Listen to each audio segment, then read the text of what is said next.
No, you sound good, dude. Okay. Am I You sound okay? good? You guys hear me fine? Very Yeah. good. All right, cool. Let me get the rock thing going. All right. As Oh, soon as it catches up, then I'll start in. One of these days, I might bring back the show intro, but oh I yeah, I'm gonna have to it's been reconfigure. it's been so much stuff that's been going on that I've just felt like let's just get right into it. I don't feel like doing Yeah. all that. But shout out to I see Miguel was in first. Yeah. So make sure to say what's up to him. The newest and I see Warren is in there, and I see Ali is doing double duty here on the panel Yeah. and in the chat. And I got a couple of guests with me so far. This is going to be almost like a collaboration panel. It'll be myself, of course. It'll be Chris will be joining us. He's having some connection issues. Ali and my new friend Jeremy, which had such a wonderful conversation with breaking down a whole lot of information on Zionism, and so much information that he puts out that I'm so glad to be able to have him back. I see socks and sandals out and Yonina. So how are we doing, panel? How are we doing? Doing well. I'm doing well. How about you guys? Okay. Yeah. Yes. Yeah. Okay. I I mean, probably might be real considering low. good Yeah. considering what's going on out there. It's Yeah. a bunch of craziness going on It's in the crazy world. out there. Yeah. But me and And Chris On so them get streets, along. on them transnational streets. yeah, and it's kind of interesting because uh I guess it's been interesting for me being somebody who follows a lot of foreign policy to see Mm. now all of a sudden all of these alternative media people who are like all of a sudden now they're trying to hop onto the foreign policy thing. It just I don't know, it's They're interesting experts. They're seeing now experts. everybody's all talking about the same stuff that all of us have been talking about for quite some time. Mm. No, Yeah. your Bullshit your you your too. thoughts on that, Jeremy? Well, I did note like there's this whole like the rise of Jackson Hinkle. Oh Oh dear He's God. Lord, like the wow. leading We should. global anti-Zionist voice. That's very weird. I just want to It say is about my very claim to weird. fame.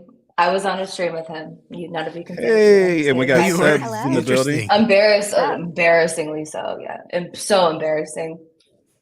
What was But hey, embarrassing? being on She a was live on stream with with Jackson Hinkle. Hinkle. Yeah. Ooh. Yeah. Yes. Mm. Real friends Well, prevent you from doing When shit he like that. when I'm he just kidding. freaked out, when he freaked out because you guys were like criticizing Jimmy Dore or something, or like had minor pushback about like Jimmy Dore, and then he's like, If only I "Why are knew you asking me then. this?" well, That and was, Kat says Richard that was so Medhurst has funny. risen quickly. Actually, Richie's been big for a Mm. while. He was big before I even started doing content. Well, no, that's not true. I was doing content and I remembered him growing very fast. Mm, Richard Yeah. Richard. first. He's grown Richie. Yeah. more since October 7th. And Oh, of I did course. watch Oh. his analysis of the energy politics behind this. And there was a lot of interesting content there. But then there was something about the logic that seemed to fall apart to me.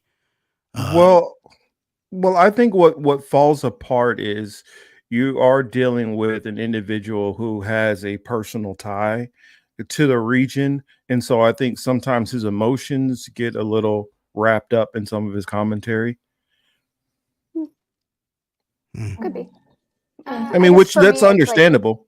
if you're like posting videos, parading around, like Mossad, I guess, officials or whoever it is, like being dragged from their homes in their underwear and Oh, saying, like, like that, this, like, I don't know. For me, it's like, it's just not, it's in poor taste. And it's also, then mm. you're also trying to say at the same time that you're making a moral argument. It's just that the whole thing just kind of falls apart into itself. Yeah.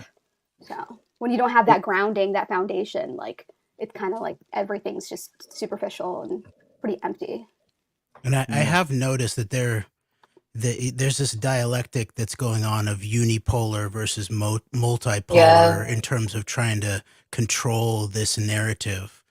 And so there is this reverse engineering, I think, of the logic based on people's pre-existing loyalties in terms of a unipolar versus multipolar.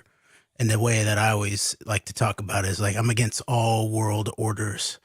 You know, it's Mhm. sort of like Law and Order. That was brought in big time. That's like a toxic mimic of what the best of the potential of rule of law.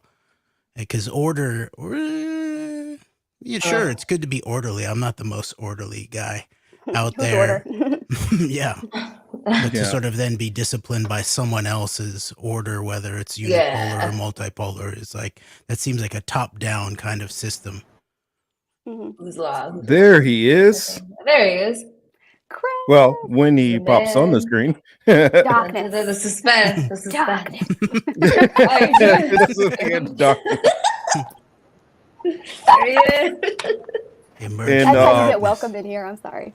And Jeremy, I would like for you to meet my co-host, Mr. Lawson. Nice to meet you, Mr. Lawson. The man of the hour. Jeremy, what's going on? Ali, Sabs, what's up? Hello. Marcus, I was about to I don't know, I was about to take a trip to Comcast, and you wasn't gonna see me again. You're gonna let him know what you thought. Or them, yeah. What happened? Is Comcast giving you problems? Yeah, I have Comcast. I don't know. Like none of my devices were connecting. It was getting on my damn nerves. Oh, shit. Okay. Are you saying they're not Comcast Comcastic? Corny. Oh, Well, the she's already bringing commercials, Corn you know. Country into it. So No. they something. I'm sorry. Oh man. They So something. I thought maybe. yeah, And this is don't gonna they be control a thought- lot of media content too, No. Comcast? down in the southeast, definitely. Yes, Comcast is like a monster down there. It depends where you are. Sometimes it's Verizon, sometimes it's Comcast. Like it just depends. But anyway, at the end of the What day, about RCN? yeah. Okay. Oh, well, I don't know about the Midwest. Sorry, Allie. I don't know what happened. Oh, here we go. She Here we doesn't go. bother Here we herself go. with the Midwest. No, never. Don't you Fly, know? fly over country. Bitch, I'm I know, on your my time mom has zone now. Google Fiber. I'm literally in Eastern time, and I still can't get out of the corn country. Jeremy made it a point to let me know it's that fine. it was 8:45 p.m. Central Time. He's like, "Oh, Marcus Yeah, said 8:45 p.m. Central." I was like, "He said 9:45 p.m. Eastern." He's like, "Okay," like I said. He actually said 6:45 like I said, West Central Coast. Okay, my bad. Yeah, yeah. Yeah, see. That's funny. Yeah. But I have to Alright. assert myself with Sebs in terms of Central Standard. She has no respect for Yeah. Central Time. I don't know No. what the I problem really is. don't. None. I have more respect for She's Mountain really, and then Time. she's got this love for mountain time, which I don't understand. And the Great Plains. No. And the Great Plains. Whatever. So. I think some of the Great Plains I are in digress. Central Time. Just saying. No. No.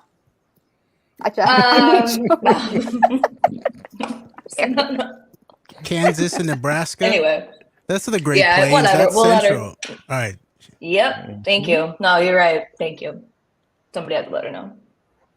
Yes, because I'm pretty sure we're a big part of the Great Plains in Kansas. But never mind. They changed Yeah. the map. BLM, the Bureau of Land, the Bureau Oh, of wow. Land Management changed the what is it called? They gerrymandered. So whatever. But we keep it. With hang gliders. Anyway, wait. Don't bring the The hang dumpster gliders comes into in. this. Women love time until the wall comes. I don't know what that means, Dubster. Sorry, I had to read that. Let me Good to see Dubster again. But before we get into like our main topics, I do want to get into the humanitarian crisis that's going on in Sudan. I sent Chris a video over, and we'll talk about that. Of course, we got to talk more about Palestine because it's kind of the ongoing and running theme, and kind of wondering like what's going to happen with this situation and what is it going to turn to. Since it is Veterans Day, and it's not very often that I wear my veteran regalia or whatever. Actually, I do wear my EOD cap to the gym because it's the only cap I don't care about getting sweaty, and but the other ones are too expensive. patriotic.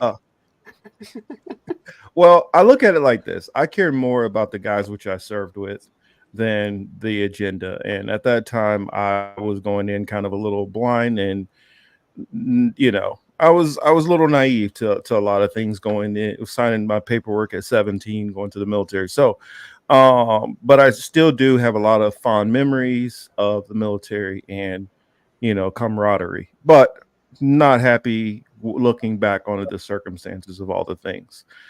But in honor of Veterans Day, I figure some veterans that we need to remember. We need to talk a little bit about the USS Liberty.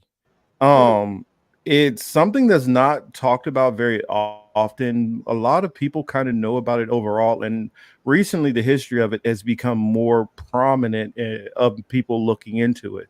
And I think it's a good time right now, perfect day for us to talk about a little bit. And then I saw something interesting going on with Putin that I would love to discuss.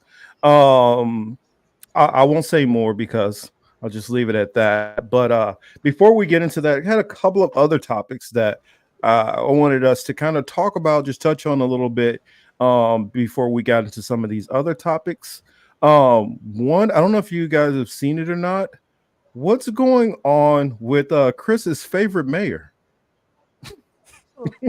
Who's Chris's Erica Who's Chris's Adams? favorite mayor? Look at his Oh, face.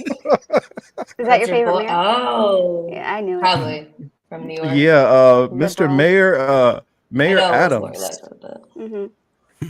What do It you do was now? light football. Well, She- the FBI and just Marcus, recently ironically- raided. Oh, sorry, he got a little delay. Oh, my bad. Go ahead. Go Yeah, ahead, sorry Chris. about that. Marcus, the sad part is he's from Queens too. I say he's from Queens too. So, we're not really running up the numbers in Queens. Thank God for Nas, right? Because, Donald Trump is from there. Now Eric Adams. Oh, Right? yeah, you got Trump from You know there. what I'm saying? Doug, that's really not a good look for Colorado right now. Queens are not Not putting great. forth their kings. Mhm. Not But at y'all, all. Yeah. y'all do have some kings, though, so. Mhm. Very At least y'all had Eddie Yeah. Murphy go through there, though, right? I mean, coming to America. And it looks But, like the New Adams... New York really like, dirty right now. That's kind of all we can come up with for New York. But yeah, oof. Just It kidding. looks like Adams is being targeted for the saying potentially Turkish influence.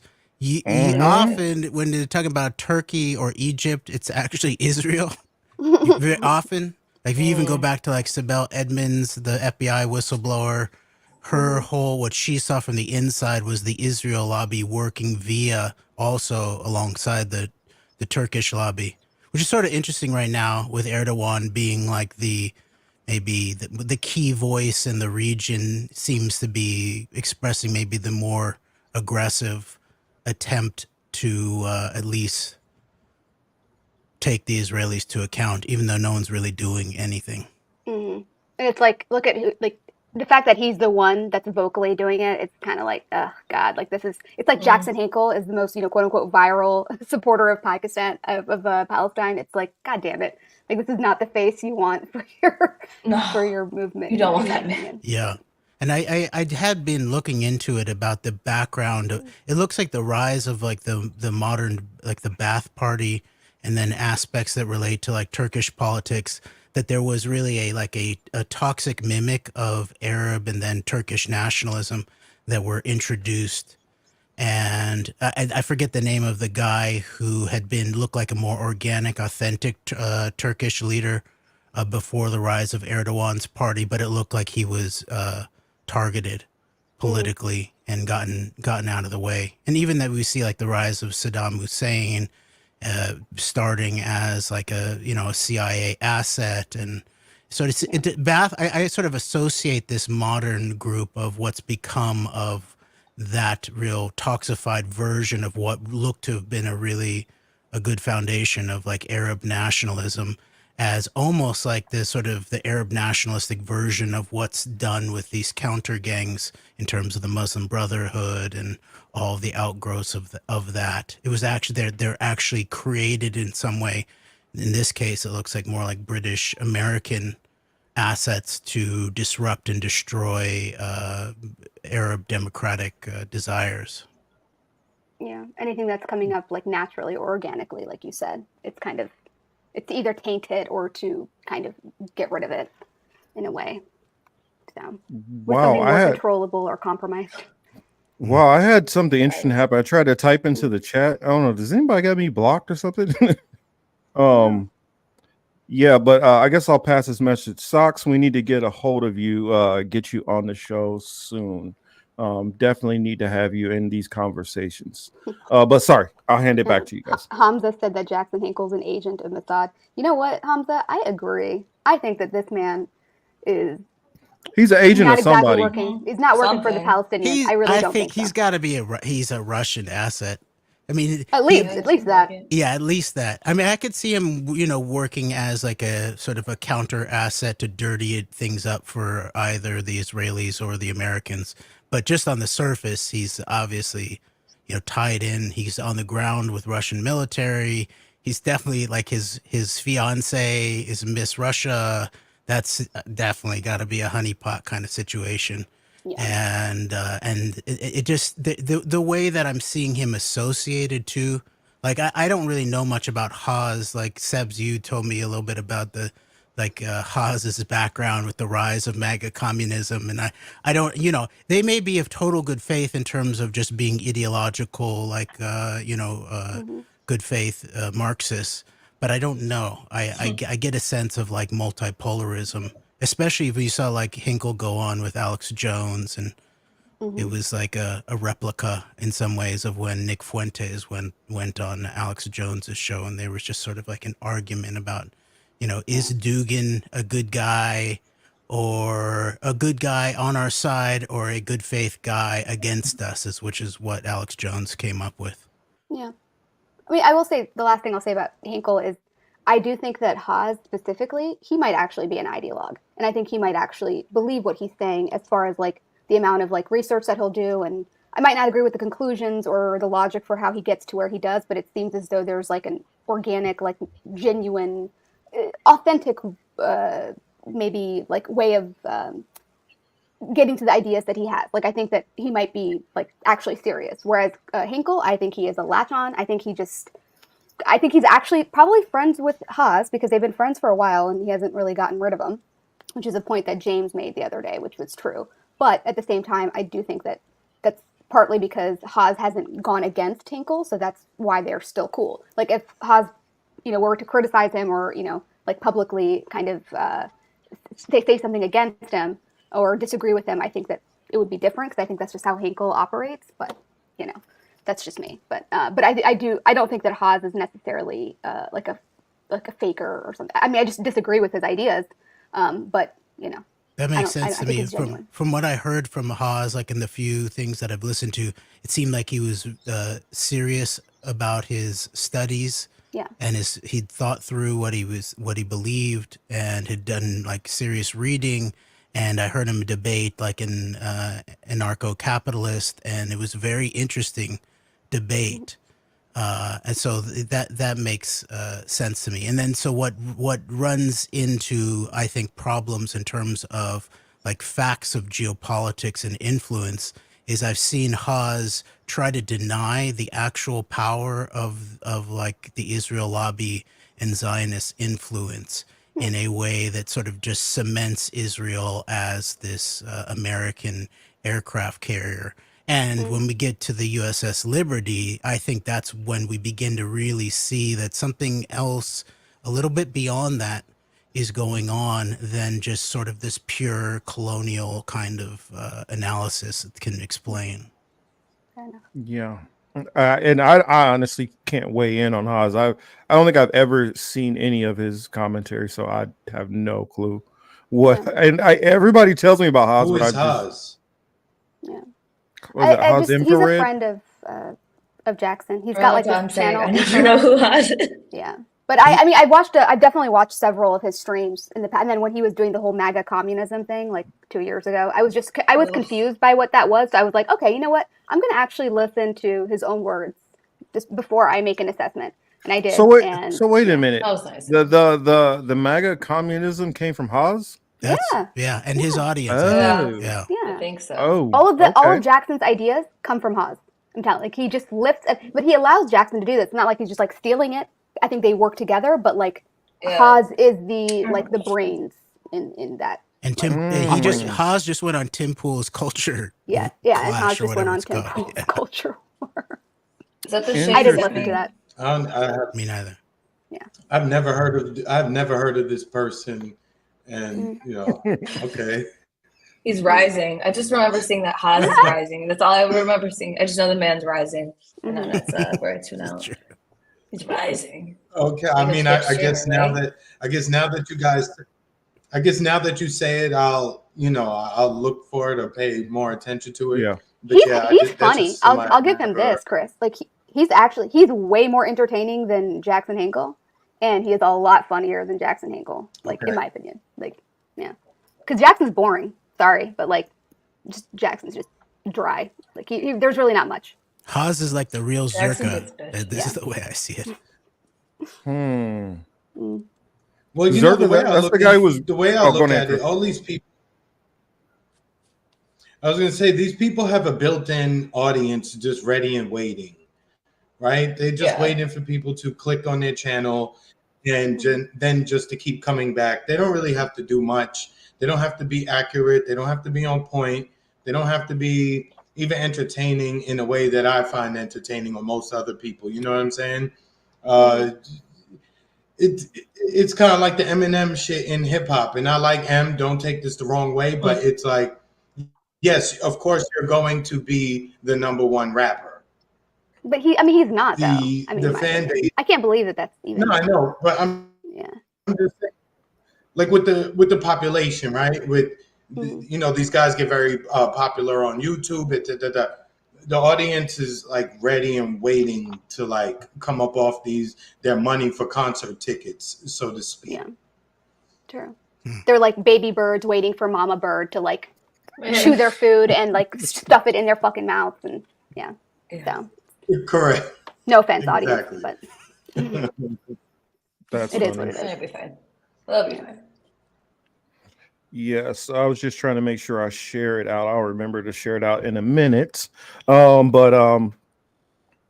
It's kind of been interesting with the whole because I've never really followed him, and I don't know. I guess I just do too much researching of my own to kind of cover my show that I often don't. I'm not able to catch up to everybody. And most of the content creators I like to follow have long shows. So if I'm watching one of theirs, if I watch it all the way through, I'm not going to catch everybody. So maybe one day I'll get around to Haas. I just recently saw some Caleb Maupin. So that's somebody that I've kind of known out there. Yeah. Well, I saw little bits here and there before the election, 4 years ago, but never watched the whole live stream. Yeah. Well, I watched the MAGA communism one specifically because I was going to be covering that with Anthony and Lucy. So I was like, okay, I'm going to cover this and critique it. So I'm actually going to listen to your words. And I mean, they were ridiculous. So it really a clip would have been fine. But I did watch the whole thing. So yeah. Yeah, Marcus, I've been looking at I've been spending time in the FBA ADOS world. Oh Lord. Lord.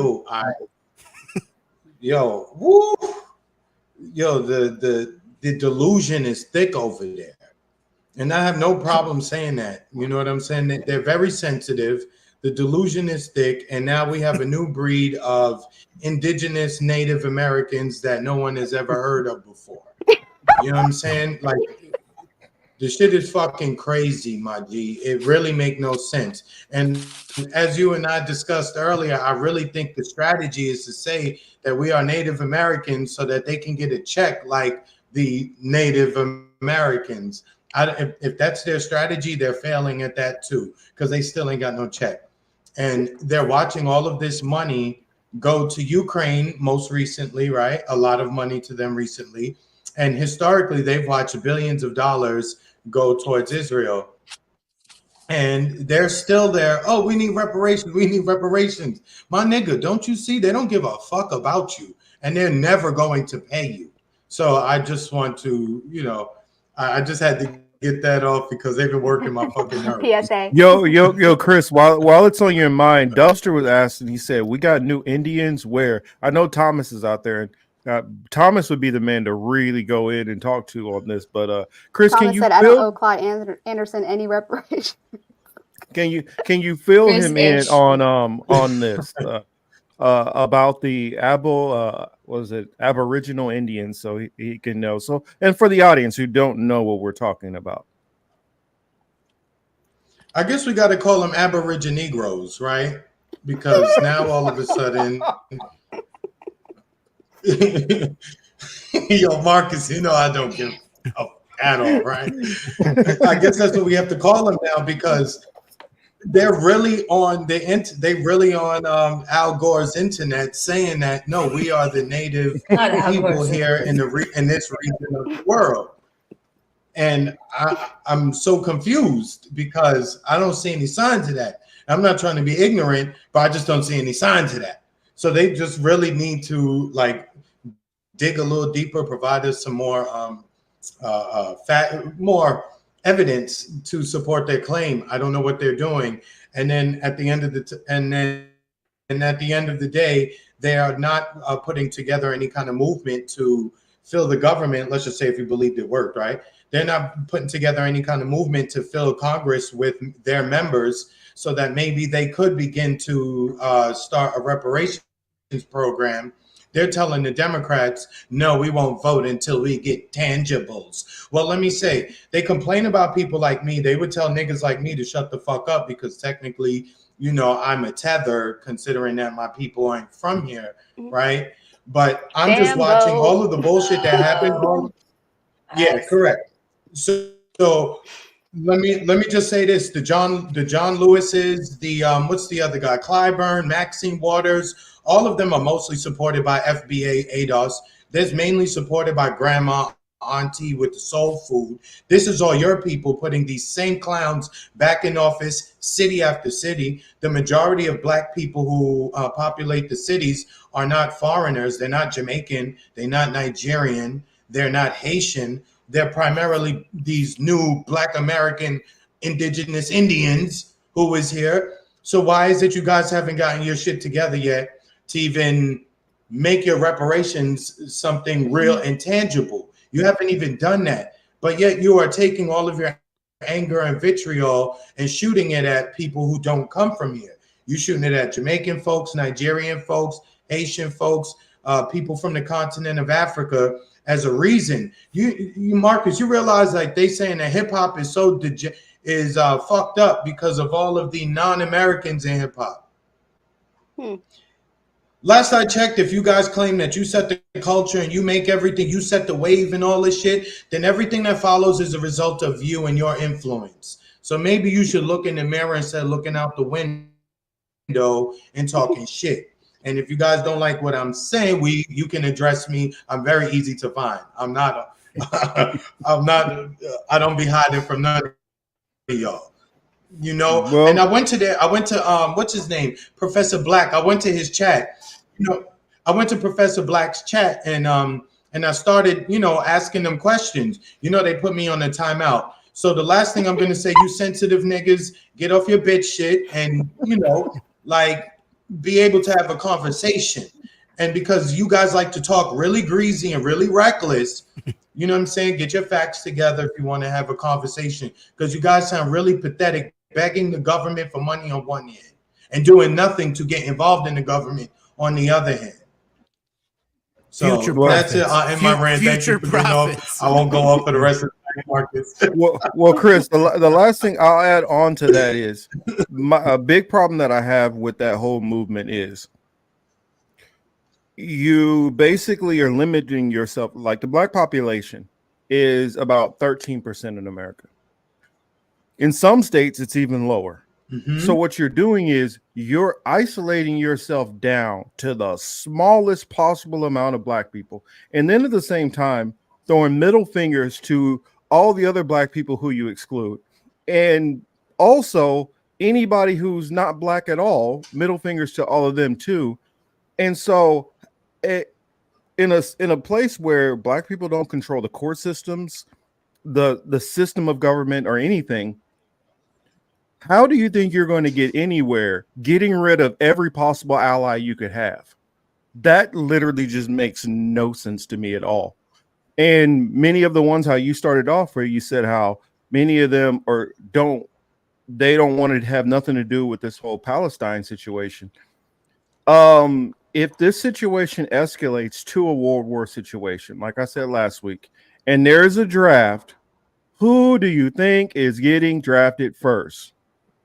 You black and brown people literally make up the most of the military. So if you think they're not coming to get your FBA ass and throw you in some and more than likely because that you are kind of a nuisance, more than likely they're going to throw you into the infantry so they can get rid of your ass. So let's just, I don't know. I don't enter. Those people are so annoying to me. They're not. What's They're FBA? not intelligent.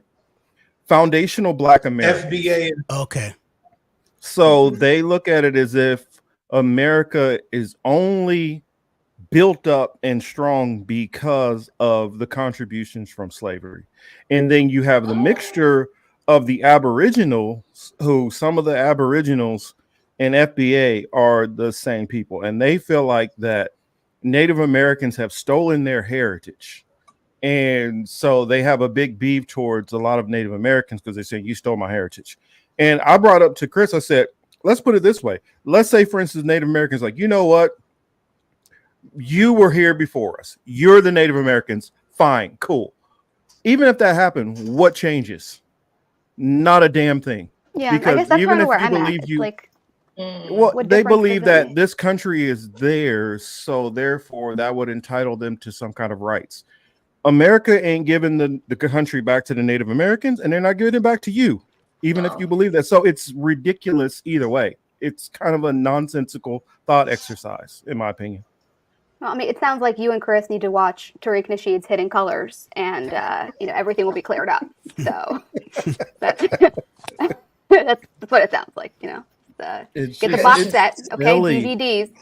I'm sure there's It's a silly to Christmas me. Kwanzaa special. So I mean, it's Yo, just Tariq looked silly like to if he me. laid on Tariq looked like if he laid on the pillow, he gonna leave the big oil spot from all the fucking Well, he got shit in his hair. the soul right? glow. Soul Glow. Like it coming to America. Mm-hmm. Yeah, like it coming to America. Like he looked like he just gonna leave that spot wherever he lay his head at, and it's just like, dude, like drop to a Caesar, real low, right? It's okay. You it's all right. You had your run. Your hair had your run. You got a good hairline, bro. Just just get rid of all the It's- product. So I just on gave to Greg oh, the link. alright, I hope that's oh cool. yeah. I forgot to give wanted it to Greg him to come. before. I forgot to pass it on to him. And I'm gonna tell Greg when he comes in. Hey, it wasn't me. I told Jeremy you were invited. I just don't know I where told him he is was invited too. online. I just didn't give him the link. Yeah, I just don't know if I couldn't find him My bad. online, so Okay. I would have sent it. I would have included him I in the should have sent it to him. conversation. He's on Twitter. He's hard to Yeah. find though for some reason.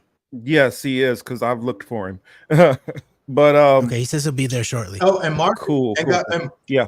And Marcus, speaking of reparations, right? To this stupid argument, the county where I live, Palm Beach County. In case those who didn't know, you can look this up if you like. They were the first county in the United States, I think, on October 10th, to send like $25 million, or to spend $25 million on Israeli bonds. And then the other day, they just upped that like $115 million in Israeli bonds. Right. And they're saying, oh, the people of Palm Beach County, you'll benefit on this because our return is $21 million. And I'm like, why do I care about a return of $21 million if you just had $135 million to give away? Yeah. Like what? Yeah. Florida is an epicenter of Israeli power. Like if you go look at the hijacker part of the 9/11 operation, it was largely run out of Hollywood, Florida. And you had Israeli intelligence basically handling all of the assets down there. And then isn't it close to U.S. Special Forces too? Mm-hmm. Well, I mean, Tampa is where that's on the other side. JSOC is, I believe. Uh-huh. Yeah, that's on the other side. So Southwest, Southeast Florida. I don't know if they do have places, then they're off grid. You know what I mean? It's not going to be a huge military base or anything like that.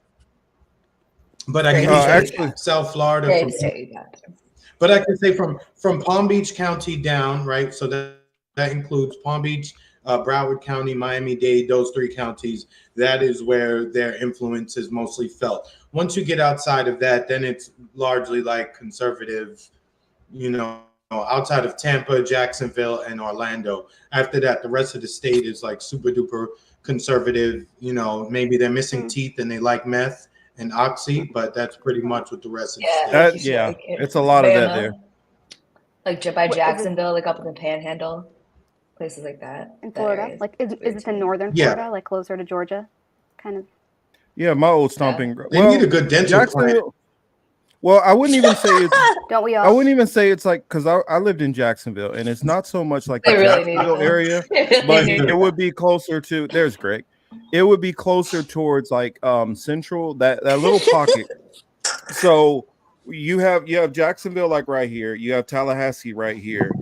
That area that's right below that's above Gainesville, in that little area, like kind of central Florida-ish. That's the real bad like meth area. And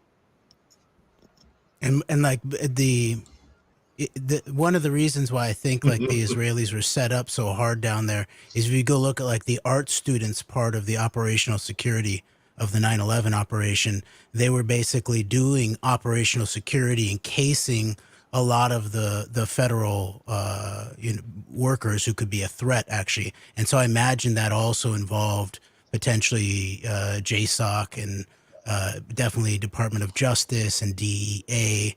Like that's a very interesting read. It's like 60-something pages, the DEA memo on Israeli intelligence surrounding 9/11. Yeah, it gets interesting. If we look at almost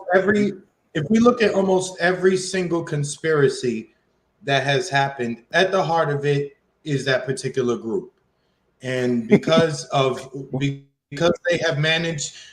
they have skillfully and successfully used the word Judaism and their faith as a shield or a force field, if you will, it's very hard to penetrate that, because then the moment you say something, it hits their little bullshit shield and it bounces off and you're tagged as anti-Semitic, and everyone is afraid of being tagged that, right? So then we don't have the conversation. But if we look at it from Kennedy, they're involved, right? You look at 9/11, they're involved. There's a whole Woodrow Wilson, World War I, slew of other involved. In general, involved. The amount that the Israelis talk about human shields, the amount that like the combination of Jewish power and the Zionists have like used the Jewish people as their human shields, but in also some cases actually as swords too. It's pretty interesting. Which I do worry about that, especially with like and Chris, I sent you some of the tweets that I've been seeing from some of these hardcore Zionists, and I talked to Chris and I was like, man, I'm trying to find a way to word this, because I don't want Jewish people who are not doing this to take this as like an attack or take this the wrong way at all.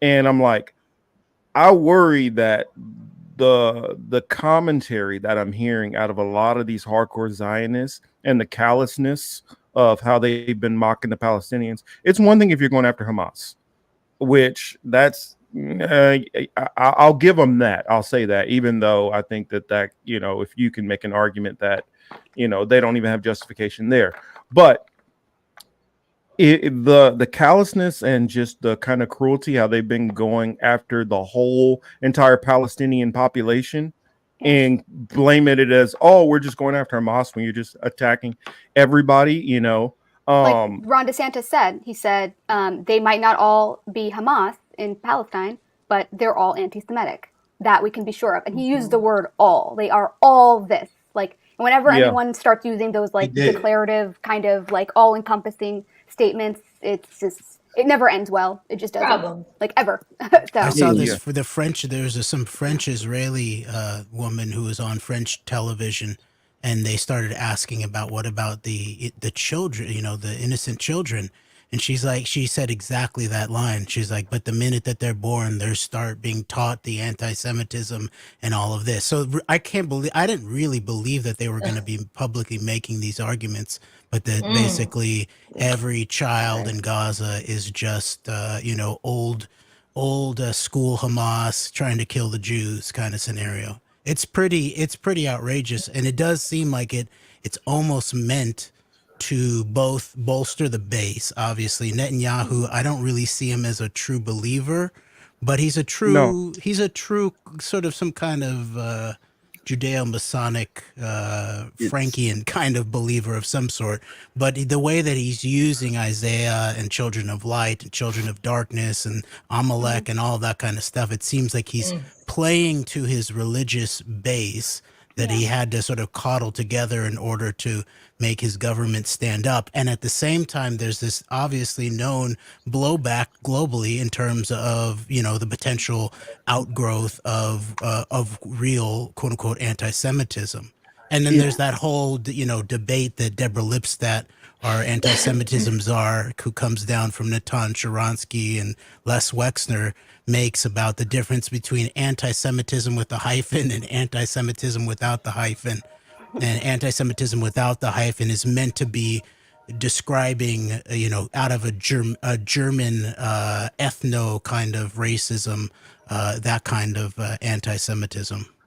It's also out of both sides of the mouth, because on one hand you'll have these people who will basically say exactly what's being talked about here, and then when confronted on it, oh well, you see, no, it's actually their fault, because you know, we have to kill the terrorists, and if they have shields, it's their fault. So the children dying, the blood is on their hands. Meanwhile, you know, they've got the, you know, the statements that are out there and the obvious like sentiments in this direction, but then like it's always hidden behind, oh, you know, well, no. See, it's actually not our fault. It's actually their fault. We have to kill children. Well, no, first of all, we're not killing children, but then, you know, okay, well, yeah, that's horrible. It's unfortunate, but it's their fault for doing it, and don't blame us for it. We're innocent. And now and then you've got like all the way. And then, I mean, also maybe this will be a conversation later on, but there's been a bit of a mask ripped off of some people who are now showing their true colors, who are not from like this, like you might call neocon perspective of like this like hardcore Zionist persuasion,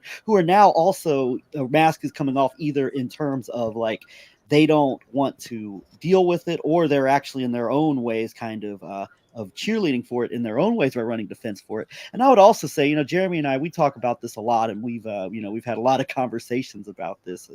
By the way, I'm the only one hiding my face here, so my lighting's not very good. So, but me, the Scotch Irish Caucasian, and Jeremy, we talk about this quite a bit. The Jewish Mexican American mutt, yeah. There you go. Well, your words. Self-hating Jewish American. You forgot the self-hating Jewish Mexican American mutt.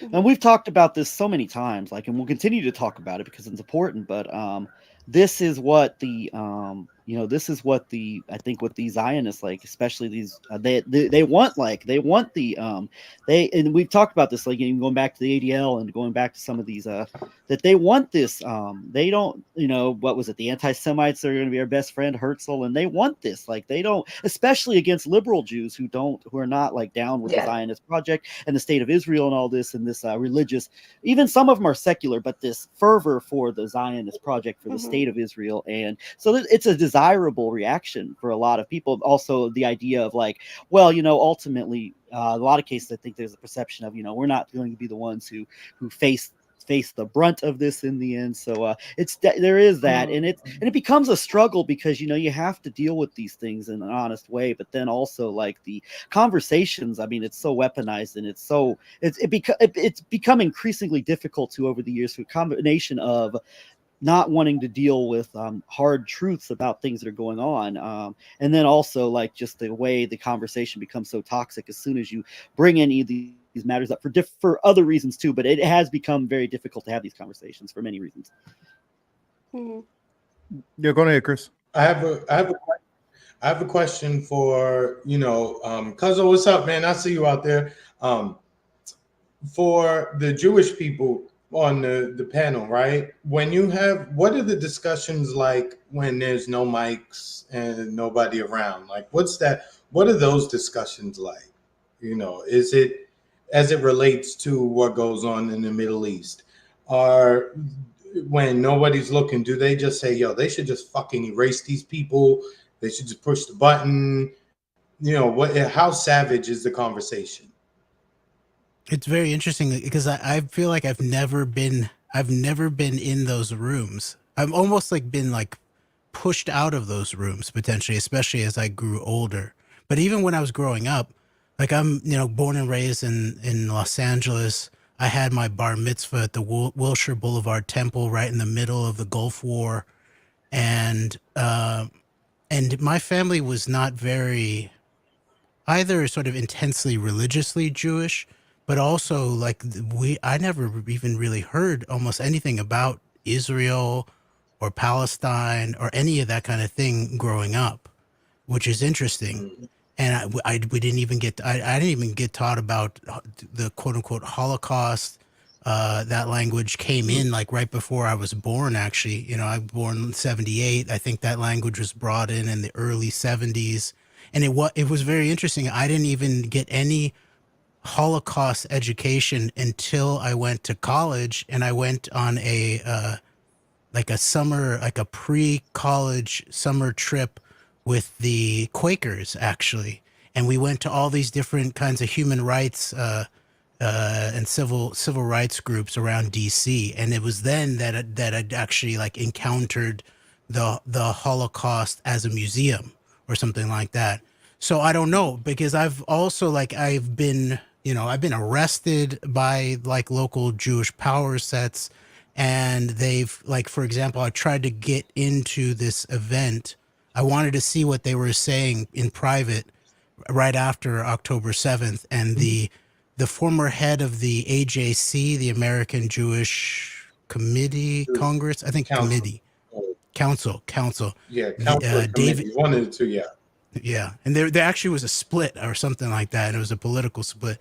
David Harris, who, by the way, was also the part of there's this group called Secure Community Network, which is actually like Jewish Homeland Security, and they funneled. You saw that at one point it was like over 90% of the Homeland Security money was going to Jewish installations, and a lot of that was like run through Secure Community Network that was started by David Harris. And Harris came to the local AJC and Jewish Federation in Kansas City, which was the Jewish Federation. Their head security guy was there when Greg and I got ejected, and then I got arrested with a librarian in Kansas City. And I sent in my RSVP, and the woman wrote me back, and she told me this is a private event on private property. You will be disallowed from coming in. So I don't know exactly like these kinds of conversations, and I don't really have like family or Jewish friends that really discuss these kinds of things. So I know that there was like in maybe 2 generations up from me, I remember stories of like sort of like just crude racism and talking about like Schwarzes, and that kind of thing. Dark. I remember that.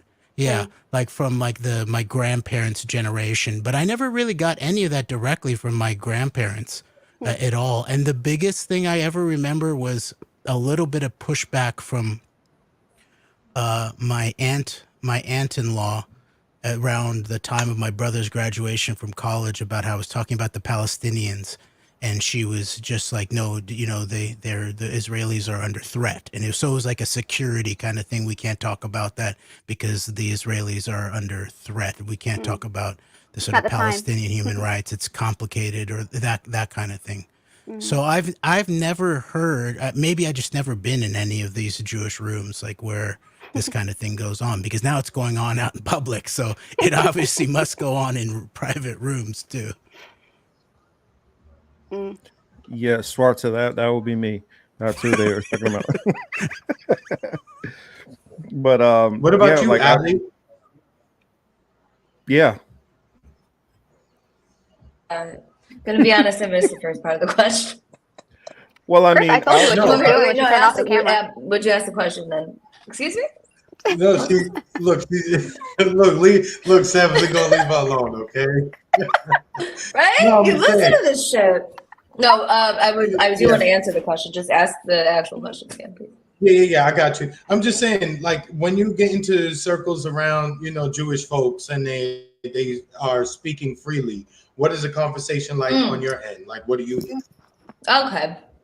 So I don't have a ton of experience, to be honest with you, communicating with a ton of Jewish people. What I can tell you about growing up, because my mom she went to church. My dad was Jewish, but most of it was for like my grandma, like her side of the family.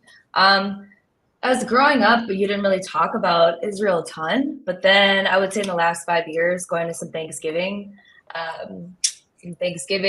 and a couple other holidays where some distant families been around and the topic of Israel has been brought up.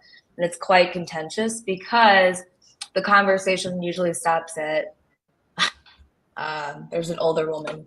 There's a distant somebody, I don't know, somebody who married into somebody's family, this older woman. I can tell you this is what she said a couple Thanksgivings ago. She said, well, the Arab countries wouldn't accept them. That's kind of where the conversation goes. So it doesn't go well, if that makes any sense. Meaning, like when you talk about the creation of Israel, I'm like, well, first of all, when you get into that, her name's Helene. I'm gonna call her out.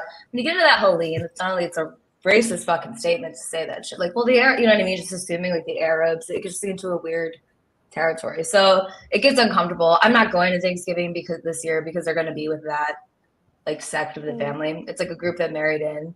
And they're very like rabid about Israel. But other than that, it's never been a discussion because I think, to be honest with you, there's kind of this, at least, and again, like I didn't even grow up around a ton of Jewish people. So like I always joke, like Sebs knows more Jewish people. Like she grew up with more Jewish people than I did. So like a lot of this understanding was new to me within like the last 10 years, given like, I don't know, like a lot of like Jewish American customs and things like that, because I don't know. I didn't really grow up around a ton of them, but I can tell you that one side of the family, the conversations don't go anywhere because it's almost turns into this kind of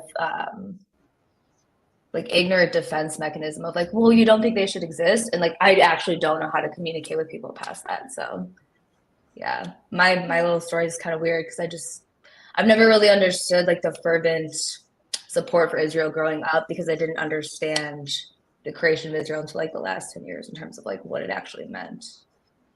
It was interesting speaking more in the recent years with my mother that it became the term Zionist became associated in her mind as like a bad, you know, and as like, almost like, and then we began to talk about it. And the only thing that had come up that it sounded like she had gotten something when she was growing up was that the reason Israel existed was to protect like Jewish survival, and sort of like it related to hindbrained kind of thinking of like worst case scenarios, there will be some place to go or that kind of thing. There has to be somewhere to go. Yes. Yeah. Not to cut you off, but that's kind of like, even my grandma, when she would talk about that, like it was like, I would ask her, like, what did your parents talk about? Like anything, just like trying to get somewhere. It was nothing almost. It was just like, well, it has the right to exist. And I'm like, huh. And that's where the last few years, like learning about, you know, different waves of Jewish people that have come to the United States, like the stories that were told to them, wherever they ended up leaving Europe, if that makes sense. Just to kind of add to your point about kind of some of these, I don't know, just this very quick defense of this, like, just a simple question. Like, well, do you understand, you know, like, for example, like asking people, well, do you understand, like, how the state of Israel was created? And I would say some people, they just are like, well, what do you mean? It just gets so defensive. It's like, what? It just gets very emotional. And I think it's this collective ignorance that was kind of through different means placed upon the people at the time of, you know, wherever they were leaving and justifying the creation of Israel. I mean, I imagine that there's probably like different, you could almost map it generationally in terms of Jewish immigration into the United States about how different generations think about Israel potentially. Because if you go back to like the, you know, the founding of the country, then you're dealing more with like probably more Sephardic power usually, like sort of smaller groups, but they were, you know, they were there and they were deeply involved in like, you know, slave trade and then rise of banking. And people sort of obsess on just the Ashkenazis, but the Sephardics Yeah. were actually sort of like this core early power set. And then and I think I'm probably mixed actually a little bit in that on my father's side, and this is the whole thing of matrilineal versus patrilineal, which I think actually has to do with like deep Jewish religious civil war kind of stuff. There's aspects of it that of course have to do with like survival and how you can pass things through the matrilineal line. But on my father's side, it's all Ashkenazi and Polish and Lithuania and the Pale and Russia and all that. And that part of my family came to the United States in like the late 1800s. So I think the folks who came here earlier in terms of especially like Ashkenazis, they don't, and you see this a little bit with even like the Jewish Ashkenazi elite in the United States. There was a bigger split in terms of Zionism there, that even like the Sulzberger family in the New York Times, those were not like the Zionist power holds in the United States. It was other elements that were very much tied into like the B'nai B'rith, as we talked about last time we were on here, that were really like pushing the Zionism hardcore. And so then on my mom's side, I think that I'm a mixture between like North Chihuahuan indigenous Mexican, and then on the Spanish side of it, I believe that it's actually part like Sephardic, like Basque region, potentially conquistador kind of scenario going on there. And that my great grandmother, I never met my great grandfather. He never came to the country from Mexico, but my great grandmother came with like I think 16 children, and she was from the line of the indigenous Mexicans. And so I imagine that as you get into like especially like Jewish people who came to the United States in the context of like World War II or Shoah, that kind of thing, that there's a much more intense kind of sense of like the existential reason or legitimacy for the existence of Israel. Whereas like the Jewish folks who are already here, there's a sense of like, no, Brooklyn, like my cousin and I always joke around, like Brooklyn is the real, like, the modern homelands of the Jewish people. It's not Palestine. Huh. And the Like Brooklyn upper and that whole and vibe the is upper west. like a foreign world. And to then me. the Upper Go West ahead. Side, yeah. Yeah. That's Yeah, true. exactly. To me, like though, like when I'm growing up, when I would see like like Hasidic Jews, for example, like examples of that to me, it always like that's like alien shit, because again, like I knew a very minor group, like the North Shore of Chicago, that was Jewish, and so it's just funny growing up, like learning how I'm to the point where it's uncomfortable for me to say something when it's about Ashkenazi Jews, to call something anti-Semitic. That's where I'm at, because I can't pretend that I haven't learned what I've learned. I can't pretend that I haven't like that's where I'm at with this whole conversation. So it's hard for me to say. It's not hard for me to say. It's just I don't know.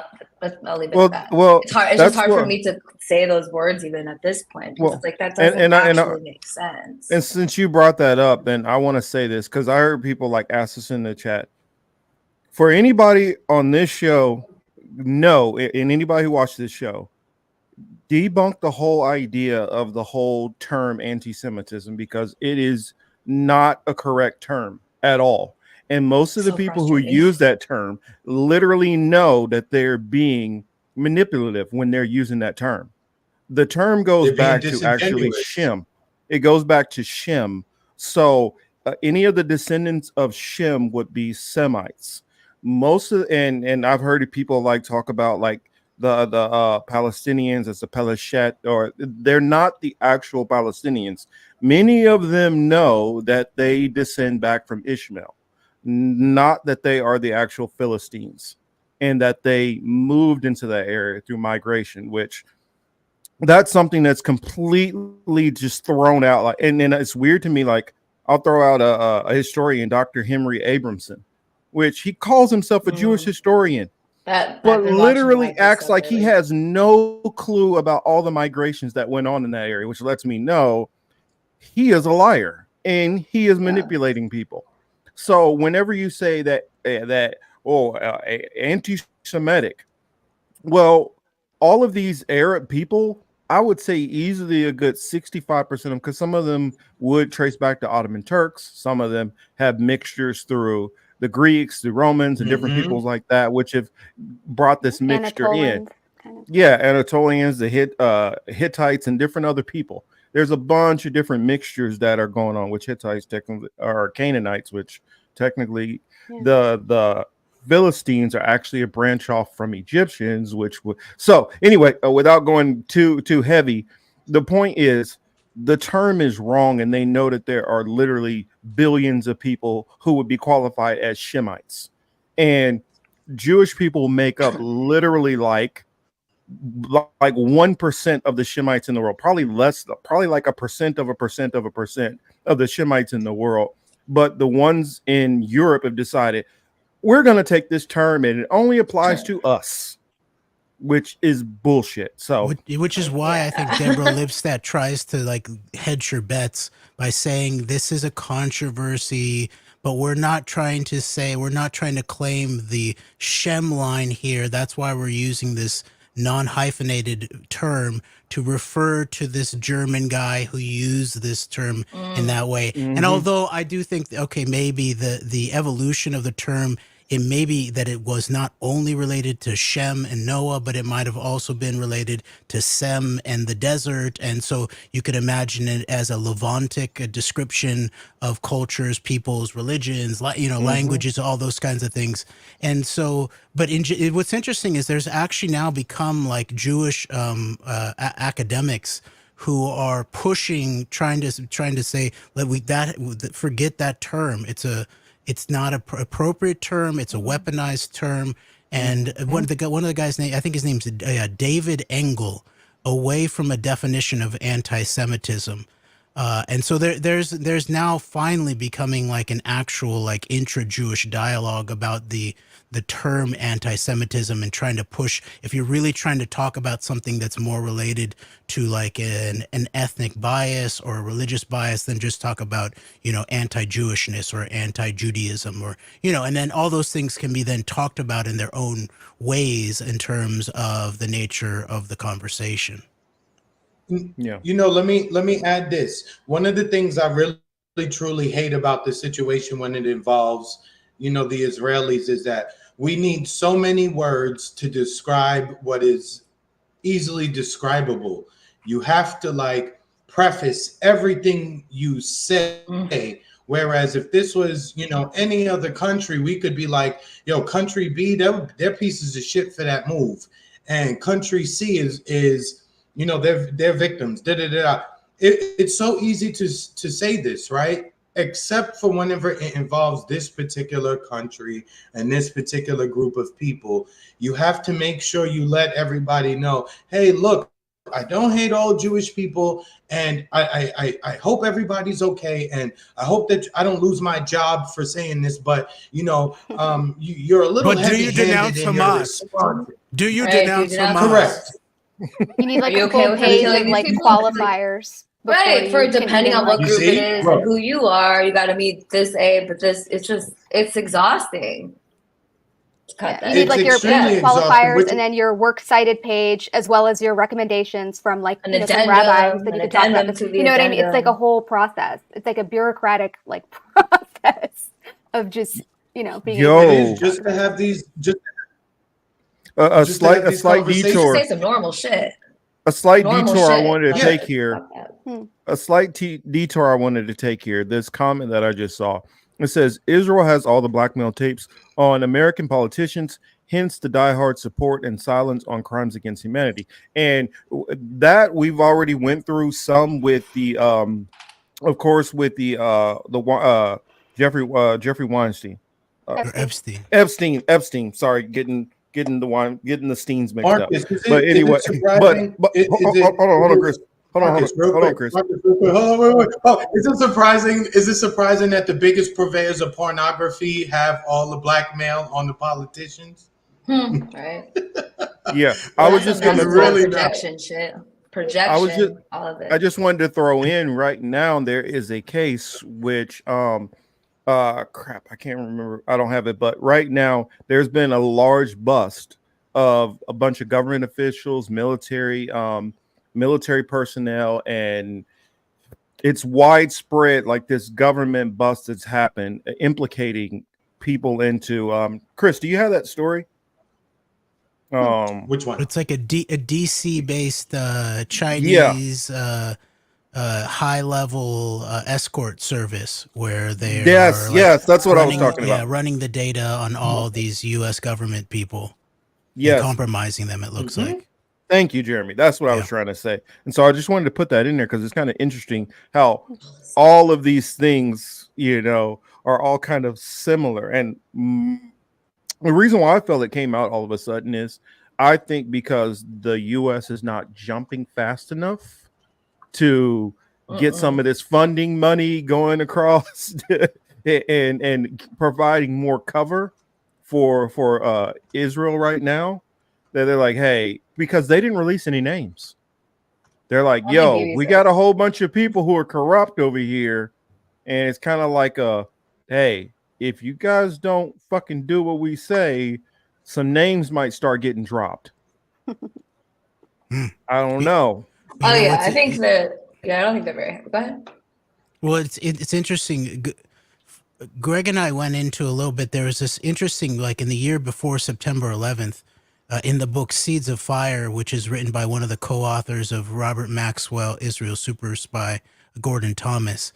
There's a portion of it where he talks about how in the spring of 2000, Israeli intelligence and Chinese intelligence actually got together on a mixed cyber human intelligence operation to get into Sandia nuclear laboratories. And it looks like they were able to, under the cover of a massive fire, and were actually able to exfiltrate all of the crucial nuclear data that the nuclear bomb squad of the Department of Energy uses in case of having to dismantle a quote unquote terrorist nuke. And then the whole thing was then tried to be blamed on a Chinese American scientist. I think that was like the Wen Ho Lee scandal and all of that. And yet, meanwhile, it does look like in the background it was Israeli and Chinese intelligence that I think in the run up to September 11th actually accessed this crucial nuclear terrorism data. And then if you go look on the day of September 11th, you have like the State Department, DIA, CIA asset whistleblower Susan Lindauer saying that she had contacts who saw the videotapes of the security cameras for the basements of the World Trade Center and of the white vans that are, in my mind, are directly associated with the Israeli military intelligence white vans driving into the basement of the World Trade Center. And then you have the nuclear bomb squad, the NEST, out of the country for the first time in 3 years in the European theater for Operation Jackal Cave, which was about undoing a tactical nuclear weapon. And so, and there is chatter that it was Jeffrey Epstein's plane into Teterboro that actually potentially brought in the high-tech tactical weaponry that might have been used in the basements of the World Trade Center. So the combination of like war and peace combined with this very Israeli military intelligence, at least that's some of the origins, I think, of the Epstein-Maxwell operation. There is a direct tie-in between the sexual compromise blackmail piece to actually making things go boom, whether it's in Lower Manhattan and then there's this data in the year after 9/11, 2002, where Epstein took a trip to England with Nicole Junkerman, this key apparent Mossad asset, high levels of of the British health data system. And they were meeting apparently at Les Wexner's big old mansion very close to British GCHQ signals intelligence with U.S. senators in the run-up to what then became the Iraq War. So I think you begin to see, it is the case that this blackmail, especially in this case by Israeli military intelligence, it does not sit there. Now they don't. It doesn't mean that they like roll it out and show it to people. But remember what we have on you all the time. But they know what they have on them, and so when the collar needs to be yanked, they can do that, and it's be like, no, you're going to be voting for this Iraq war thing. And so that's what I think people don't quite make the connection of, like, yeah, the reason why you pursue industrial scale, like sexual compromise, especially at the level where it's intensely like wicked and illegal, where you're talking about underage children, the reason you do that is for really big, quote unquote, geopolitics. Yeah, I completely agree. And it's kind of funny, something that you mentioned in there. I kind of want to throw this topic in and see what the panel thinks. Uh, I've been doing, and I'm going to come back to this topic definitely, but doing a little bit of research into 10 Cent and kind of what 10 Cent. I'll give, I guess, a brief overview. And if anybody want to get in and add on to this, definitely please hop in. But 10 Cent is kind of like a all-in-one all-in-one compilation of like all the social media platforms and a way to do bill pay and a way to do like so many different things which they have on there. It's like they have like a version of WhatsApp, they have a version of like all the different bill pays, putting your credit cards and everything in, and it's basically a way to put everything on one system, which kind of gives me some eerie vibes on and with that, they're able to have basically everybody's information throughout China.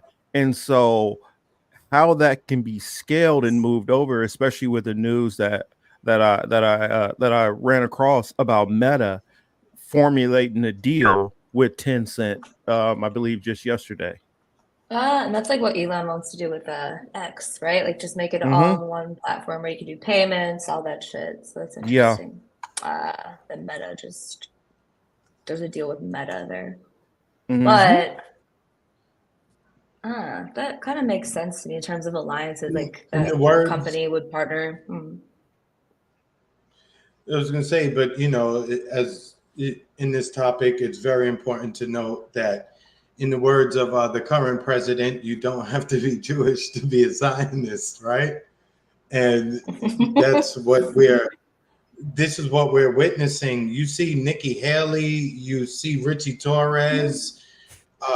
You can find politicians of every background, shape, color, size, creed, and yet what comes out of their mouth verbatim is propaganda, as if it was just on a sheet that they printed out, they got, and they're like, yo, here's your script, B. Time to perform. Right? I'm telling you, they put that shit in an AI and like formulate it differently depending on what audience it is, but the message is the same. Most of you know what I mean? The way they deliver it might be a slightly different flavor, but you're eating the same shit, the same propaganda. Richie Torres actually had to come out and deny that he was saying what he was saying because of the money he was getting from AIPAC. He was basically, no, I'm a true believer, that kind of thing. But it is interesting to watch like the AIPAC money flow right now. Yeah. And it's not just AIPAC. AIPAC is just one piece of the Israel lobby. Just one piece. And the thing is, if you want to see just how effective the money is, just watch Richie Torres's Twitter feed. For the people in the crowd who is not aware of who Richie Torres is, he's a member of Congress from the Bronx, and he is more concerned about what happens in Tel Aviv or Jerusalem than he is on what happens on Tremont or Fordham. Let me tell you, this is a pitch perfect example of what a bitch ass Negro is, Richie Torres. If you need, if you weren't sure, when you open up the dictionary and you look for bitch ass niggas, Richie Torres one of them there. Hi, I'll take you on the tour of the Great Wall. He had that little that special envoy from Europe next to him, or from Israel on stage with him when he was talking at whatever the podium, and I remember listening to her speech recently, and so just hearing him with the same damn talking points is like Richie Torres. Yeah. He's modeling himself after. Is he modeling himself after Hakeem Jeffries? Yes. George Yes. Wallace in the schoolyard about Israel Palestine, who might be if See? people have their Look. way, he's going to be the next Speaker of the House potentially. You know, they want him to be in that position to take Nancy Pelosi's place. You know, it's interesting. I observed But you know this. what? No one takes the cake like my man from New Jersey, Mr. Light Skinned Bald Head. What's his name? Cory Cory Booker. Booker. Oh, Cory Corey Booker. Shabtai Booker. By the way, I just Was heard not that happy. Jared Kushner said in this All In podcast that his That is father, right. Charles Kushner, the Netanyahu slept in Kushner's childhood bed, right?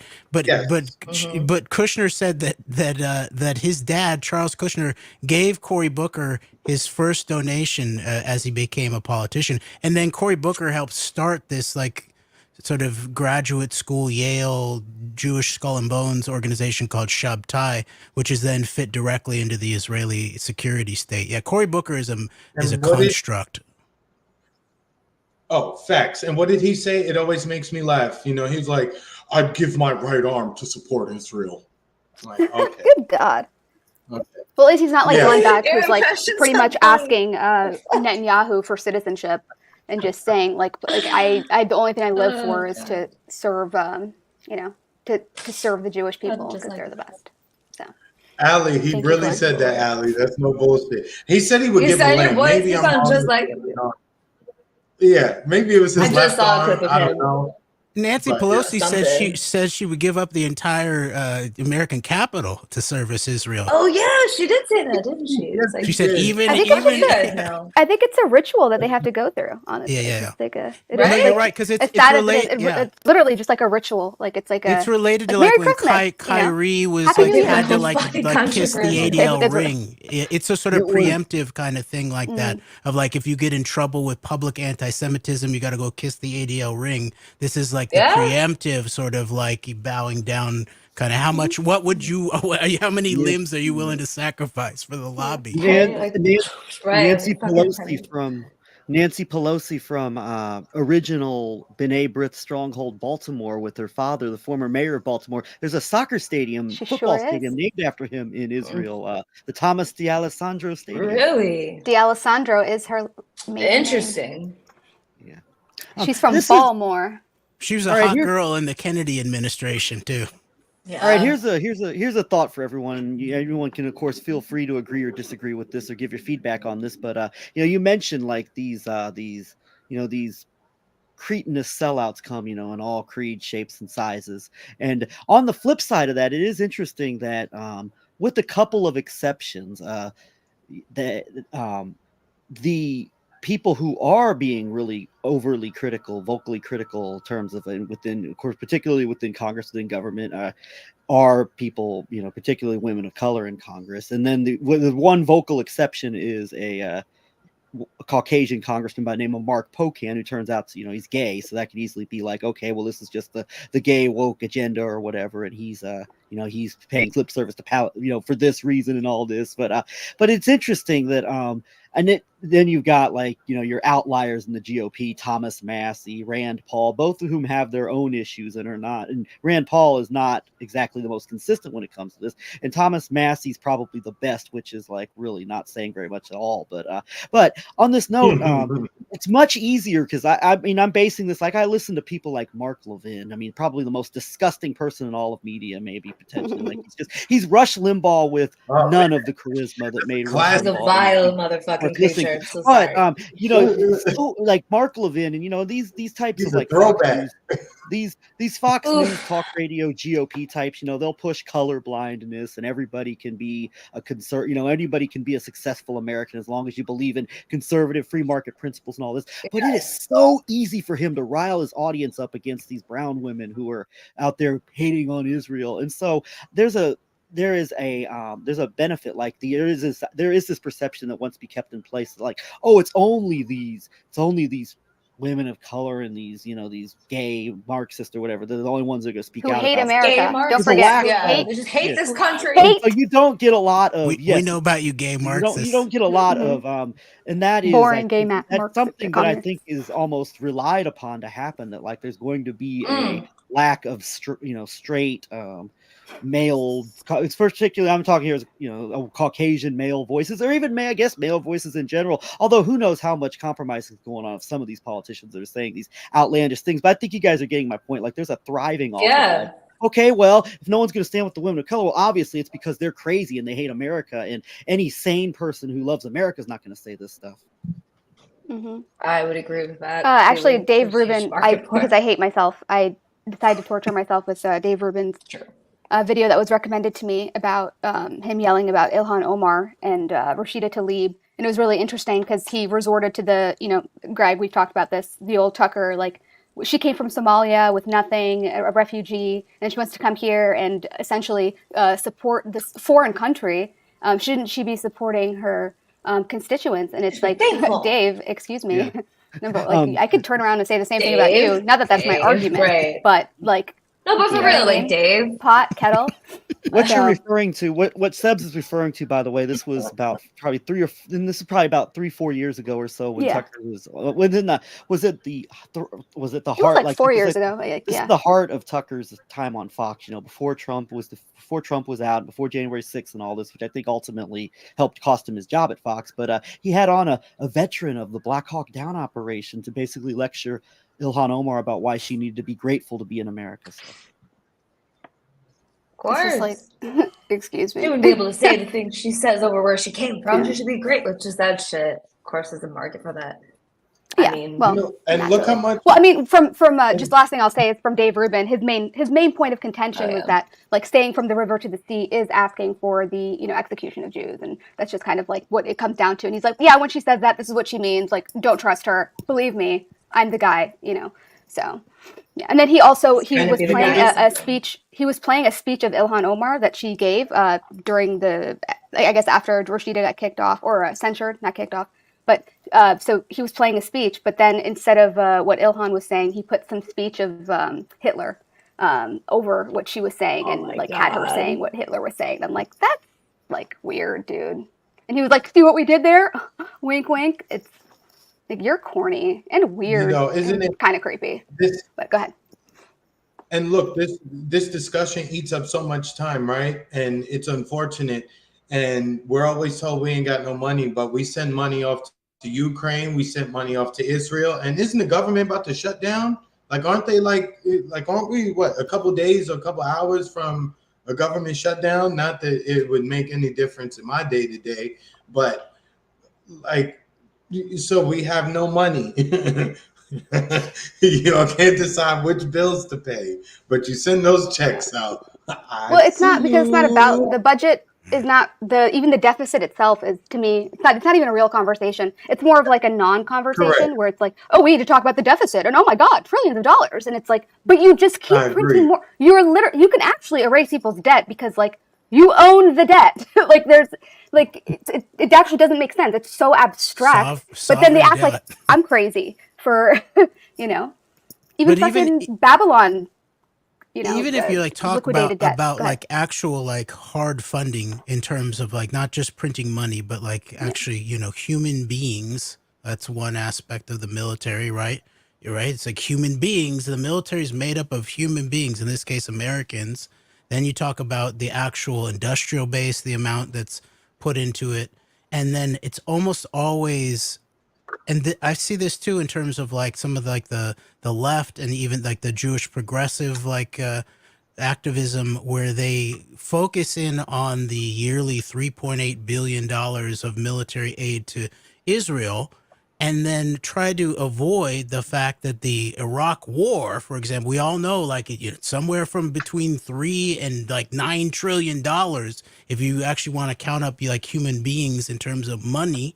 Yeah, but it's also money they paid themselves. I mean, let's be honest. Like, who were a lot of those contracts being given to? Like, it was like them and their friends, and like I don't even know. Like, it's so abstract. Like, I don't like the concept of just sorry. But it's not just abstract. I agree with you in terms of like money is abstract and sovereign debt is abstract. But this does have to do with like how do we spend our lives and our creativity and our industrial base and these kinds of things, because like it is the case that people who are willing to serve in the military, at the very least, they're some of the strongest people in some way.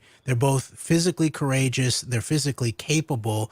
And so they represent, like even Eisenhower was talking about this when he was talking about the military industrial complex, about how we're going to end up like looting like some of the best amongst us, our scientists and all of that, if we ended up investing, even if it's fictional money, if we invest like our resources in these kinds of things. And then in the growth of the Israel lobby and the power here, then we see this 9/11 era and the Iraq war.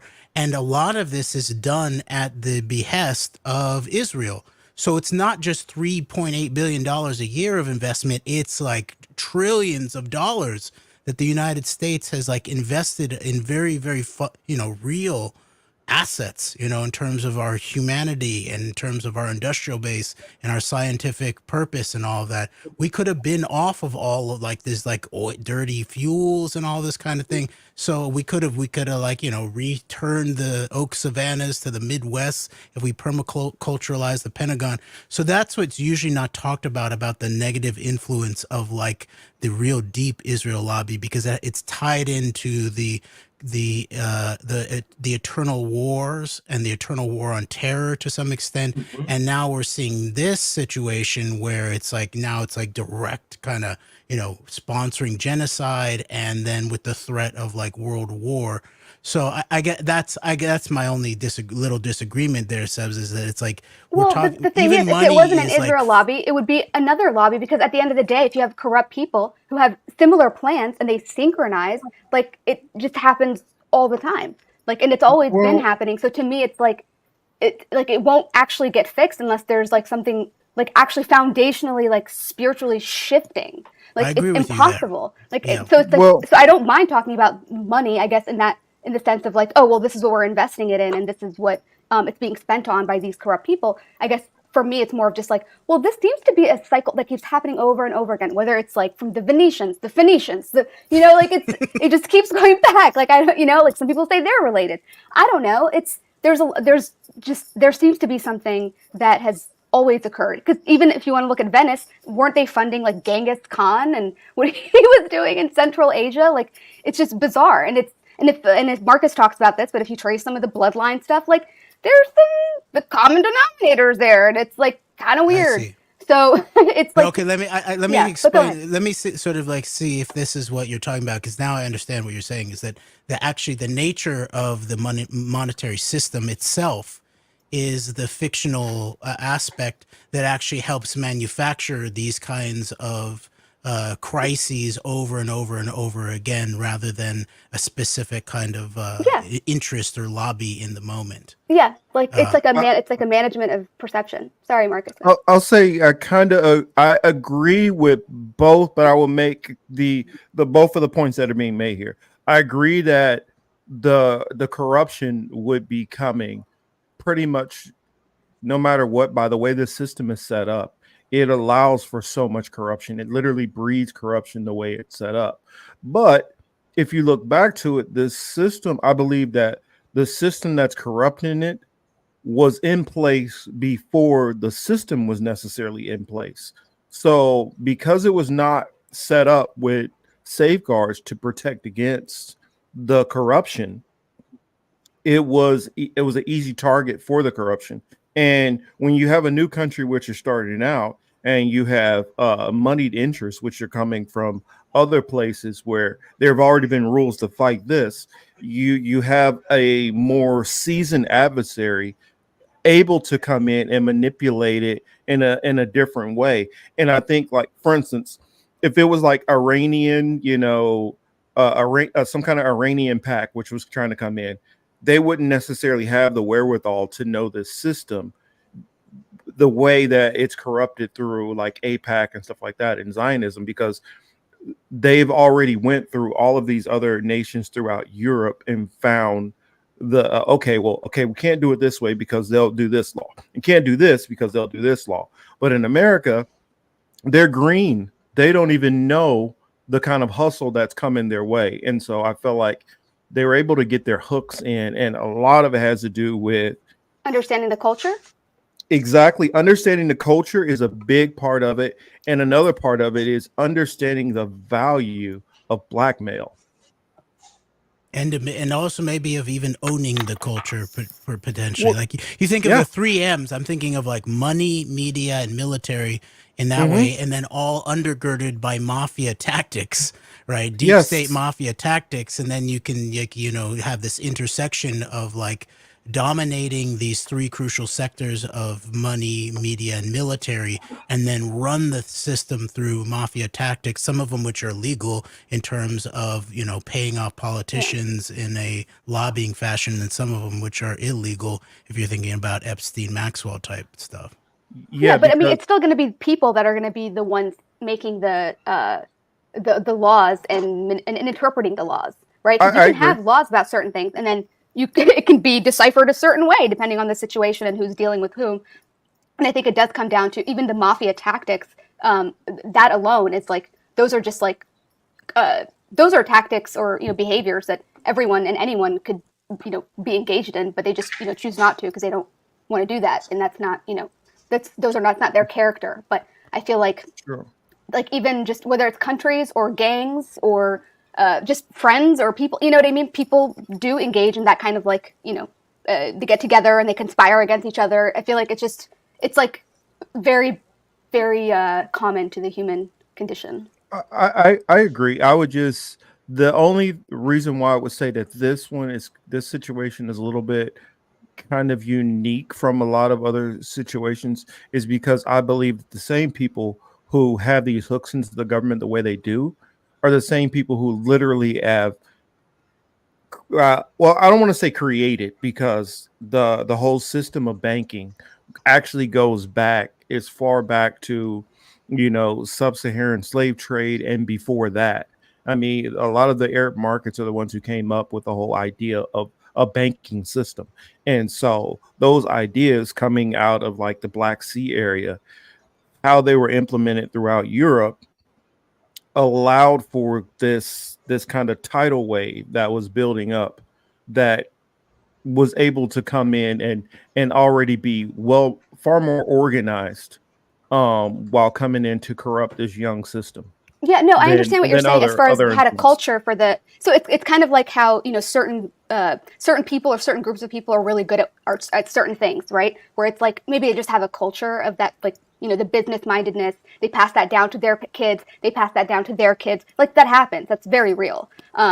With anything, any group. But I do agree with you that there is like are specific groups, or there is a specific group that has been probably at the top of this for a really long time, and it can be traced back, and it's like a cultural thing that gets passed down. And then at the same time it's like, oh, it's a minority group, but everyone's mad at them because they're a successful minority group, and that's what happens, right? It's always like the argument where it's like, oh, why do people hate Jews so much? It's like, oh, it's because they're minorities. Like, shouldn't the left be championing them? And it's like, oh no, but it's because they're successful. And it's like, Well, maybe it's well, just first of all, how are we Jewish power defining lesson success? for ADOS. Yeah. A Jewish power lesson for ADOS. Right? Yeah, exactly. And I Didn't Kanye say he was be jealous a of that? dominant minority. Yeah, I would Yeah. say No, that was I don't good. think people would I don't think Take people would be notes. as upset if they felt like they weren't being manipulated. Yeah. And I think that's the issue when it feels like you're abusing the power. That's when when people have a problem with it, because they could I mean, those powers that be could very easily come out tomorrow and be like, "Yo, we actually kind of do have power in this," but it's not that. It's like when you have like somebody like Michael Jackson even comes out with a song, and I won't say the phrase, but he literally calls out that particular group. When you have like people all the way back to like Muddy Waters who were calling out being screwed over by this particular group, and when you keep seeing it over and over and over, people are having an issue. And then, for instance, if it was like 15 Italian guys I'm working with, and 9 of them are screwing me over, and I'm like, man, these Italian dudes keep fucking me over. They're like, whoa, wait a minute. Everybody would be perfectly fine with me saying, oh, these Italians are keep screwing me over, even though it's not every single one of them. But when it flips to this other group where you see like let's say 90% of the people that they're dealing with are like, whoa, wait a minute. No, you got to name these. You got to treat this as an individual. It's kind of like the same thing you see with the black community. They'd be like, oh well, look at what the blacks do. And then Or the black vote. when it's a white serial killer, it's like, whoa, we're individuals over here, buddy. You know, that's what I'm saying. That difference of, oh, it's the whole group when it's this group of people, but when it's this group of people, no, we're individuals. Yeah, the nuance comes in. And I'm just saying let's just be consistent. If we're gonna, you know, now of course we keep the disclaimer in there, but we can't. It can't always be this. One side gets treated and talked about differently than the other, and this is one thing I guess Chris was talking about earlier that I wanted to say and I forgot about. And this goes out to my friend, which I won't say his name, who's an Orthodox Jew who's into religion.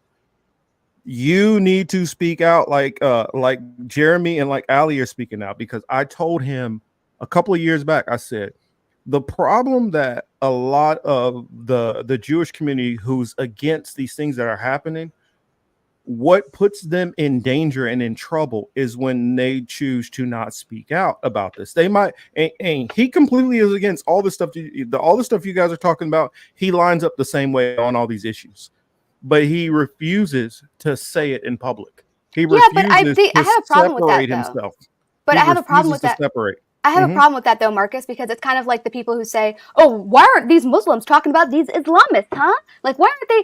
The Muslim community needs to speak out against these goddamn jihadists. It's like as if, like, the individual Muslims are responsible for something that a certain group might do that's a part of their group. So for me, even, like, when it comes to the Jews, and it's like, oh, the damn heaves need to fucking speak the fuck out and, you know, let them know. It's like, to me, I hear the same thing where it's like, well, first of all, I don't need a Jewish person to tell me what I think. I'm going to say what I'm going to say. So, no. You know what I mean? At the end of the day, like, that's for me. Yeah. No, but, like, the point that I'm bringing out is basically on a safety aspect. The Jewish community is much smaller. And of course, you know, if you're saying an Arab, a Muslim or an Arab, that's a huge population. There's plenty who are speaking out or here. So you don't need to, let me go find one who's going to condemn his own people. But a lot of times the Jewish community, even though I talk to Jewish people off camera who have issues with a lot of this stuff, the Jewish community is a lot more resistant to saying, yo, I don't agree with that shit. That's not me, bro. And what happens is, because they're a smaller community, then I feel like that sets them up to possibly be unfairly targeted. And since you're a smaller community, it puts you in a more dangerous situation because of the not speaking out. That's what I'm saying. Especially when the government is doing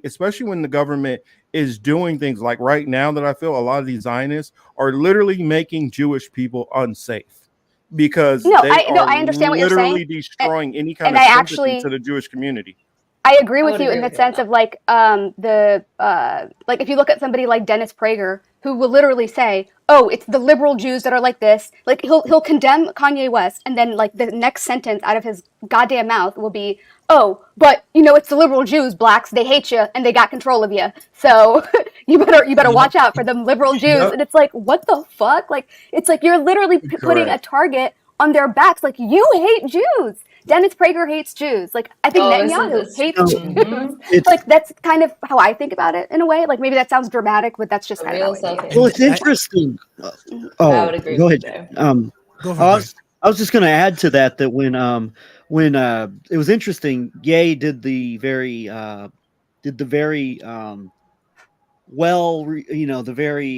much paid attention to interview with Alex Jones, with Nick Fuentes in the studio with them, with the bottle of Yahoo, I'm Bibi Netanyahu, and they're like, it was just, that was just a total mess with the whole conversation in terms of Alex Jones and his attempts that never work with these people to ever like try to come push back on anything in his own stupid weak ass way. But then right after that, he did an interview with Gavin McInnes, where Gavin McInnes is doing the same thing you were saying with Dennis Prager there. Well, look, it's the liberal Jews their problem. That's going on there. And one thing, the common thread. And now I've noticed that in the aftermath of 10/7, Charlie Kirk is pushing this big time. Whereas, like, see, the left wing Jews are funding cultural Marxism that hates Jews and hates Israel, and you all better wake up to this. And so, I want to throw it in there. But Oh, I yeah. just remember right after the Alex Jones interview, this Gavin McInnes interview, Gavin McInnes is trying to sell him on, well, you see, the secular non-religious Jews are your enemy. Mhm. But They're the ones who control Those are the Hollywood. They're the enemy. ones who control the blacks, ones and they who hate love you. They hate the you. Those are the religious, ones that don't like Israel. Yeah. quote unquote religious ones who love Israel. They're the moral ones that you should be have a That's- kinship with. I think this I is think like that's a, foundational to a lot of this, to be honest. Really quick, honestly, that Yeah. piece Well, right you there know- is very important, understanding it. At the end of this, what all of this news does, it really exposes us as well as the participants, right? It really shows us where our values are, because you can't call a spade because you're afraid of the consequences. And in some cases, the consequences are dire, right? Because not everybody can afford to just lose a job because what they say on social media, a platform like this, so there are consequences for speaking out. You know what I mean? And they're Real watching. world, like But if our tangible value- consequences. Yeah. for real. And if you're not cognizant of that fact, hey, you would be fucked up. Me, I work primarily with this group that we're talking about. And So people would say to me all the time, like, yo, son, be easy. But I keep it so real that, off this shit in person, when they speak to me, they understand the nuance. So I'm not too concerned. If you didn't know me and you heard certain shit, just out of nowhere, you'd be like, damn, that's real hateful, or, it seems like he got hate in his blood, or he mad. No, it's not that. I just hate bullies. You know what I'm saying? I've always hated bullies. Always. And when I see bully shit, I don't like it. It's just me. You know what I mean? That's my person. No, I agree with that. I hate bullies, and I hate a bitch ass bully because it's an obvious one too. Right. Because usually bullies are bitch asses, like just inherently. Like you got to be a bitch Well, they're ass. like the weak, the whiny. But when I can ones. see I feel it like and you try to be a bully, it's like Yes. You don't see, try it. I got that same energy, Yeah. Sam. The same energy. Mm-mm. I mean, this is Gotta a be good at really, this. I think this is a really important conversation too, because it's complex too, because I think like Sebs, you're coming at it from like the moral angle of like, there is an aspect to individuality and individual dignity, and, whatever the person is, like a black person shouldn't have to like speak out in terms of whatever some kind of, black person is doing some crime, or some black group is doing some dirty thing that doesn't seem fair. The same thing with Muslims, and so it doesn't seem fair morally in that way for Jews. However, I think Marcus is speaking existentially or strategically in terms of like the reality of the situation, and that we're Correct. we're also talking about Jewish power, which is then it's sort of like a different, it's in the United States, Muslim power is not really a thing, no matter how much the paranoid conspiracy theories of Sharia law and all that kind of thing. But Thank you. Jewish Sharia law power, cities. yeah, Jewish power is a serious thing. And then also the black-Jewish relationship in the United Thank you. That's what I was trying to States. say. Yeah, I mean, to me, it almost seems like like domestically, like as like the question of the United States and Israel, what's called the special relationship. That just sounds creepy to me. This is our special relation. Don't special tell relationship. when you bring in the that Epstein sounds good. That Maxwell sounds like thing, you it's like talking to a little don't kid. yeah, don't tell anybody about our special relationship, Right. that kind of thing. Is it actually a relationship? What is it? Who's in charge? Right. What is the nature of that kind of thing? And there's something similar in terms of the black-Jewish relationship in the United States, which you were referring to before in terms of like the long history of like the Jewish attempt to like dominate and control black entrepreneurship and culture and all of those kinds of things. So because we're dealing with these power dynamics, it's not quite only a question of morality. Sure, Jewish individuals, I don't feel like we morally have the responsibility to sort of like denounce the worst aspects of Jewish power, Jewish violent power. But in reality, it's like, who's going to deal with this? We all got to deal with this. And that includes then the Jewish people. And then if there's especially like a specific conversation around Jewish power and the cultural power dynamics between Jews and blacks, let's say, then Jews have to have have to come to the table to have the conversation. And so you saw the whole like Kyrie moment get hijacked by like Jewish power and the Israel lobby and Jonathan Greenblatt and the Breakfast Club and this kind of bullshit, when there actually should have been like the real Jewish community. And I always point this out like on X, where you have like all these Israel lobby groups, the AJC, the ADL, talking about the Jewish community, but it really is Jewish community capitalized. There should be a trademark put after it. I've seen it directly as a Jewish person that the so-called Jewish community wants to grab and arrest me and keep me out of rooms. That's not the Jewish community. There should be a Jewish community that could actually have an open conversation, especially in relationship to the question of like the black Jewish relationship in the United States, and the especially like the negative aspects of where it has come to. Yeah, Chris can definitely speak on the black Jewish relationship, because like I told him, I said, I don't even think I've ever seen a Hasidic Jewish person in real life, like walking past. I mean, I virtually did not. Well, I don't know if somebody was actually Jewish that I grew up with, if they were or not. It was like something that just never even talked about. So I don't know if maybe they were Jewish and they weren't practicing, but I definitely never met any that were practicing. I mean, not even in the military, not probably until I got to probably out here in LA over the past like maybe 5-6 years. Well, if you just look at it, and Marcus, this is what I wanted to tell you too. Like, there's so much. This topic is very wide, and it runs kind of deep, and they have to, like, that particular group is very smart. Let's just say that. Let me say this, right? As an adversary, I view them as like they're extremely sharp.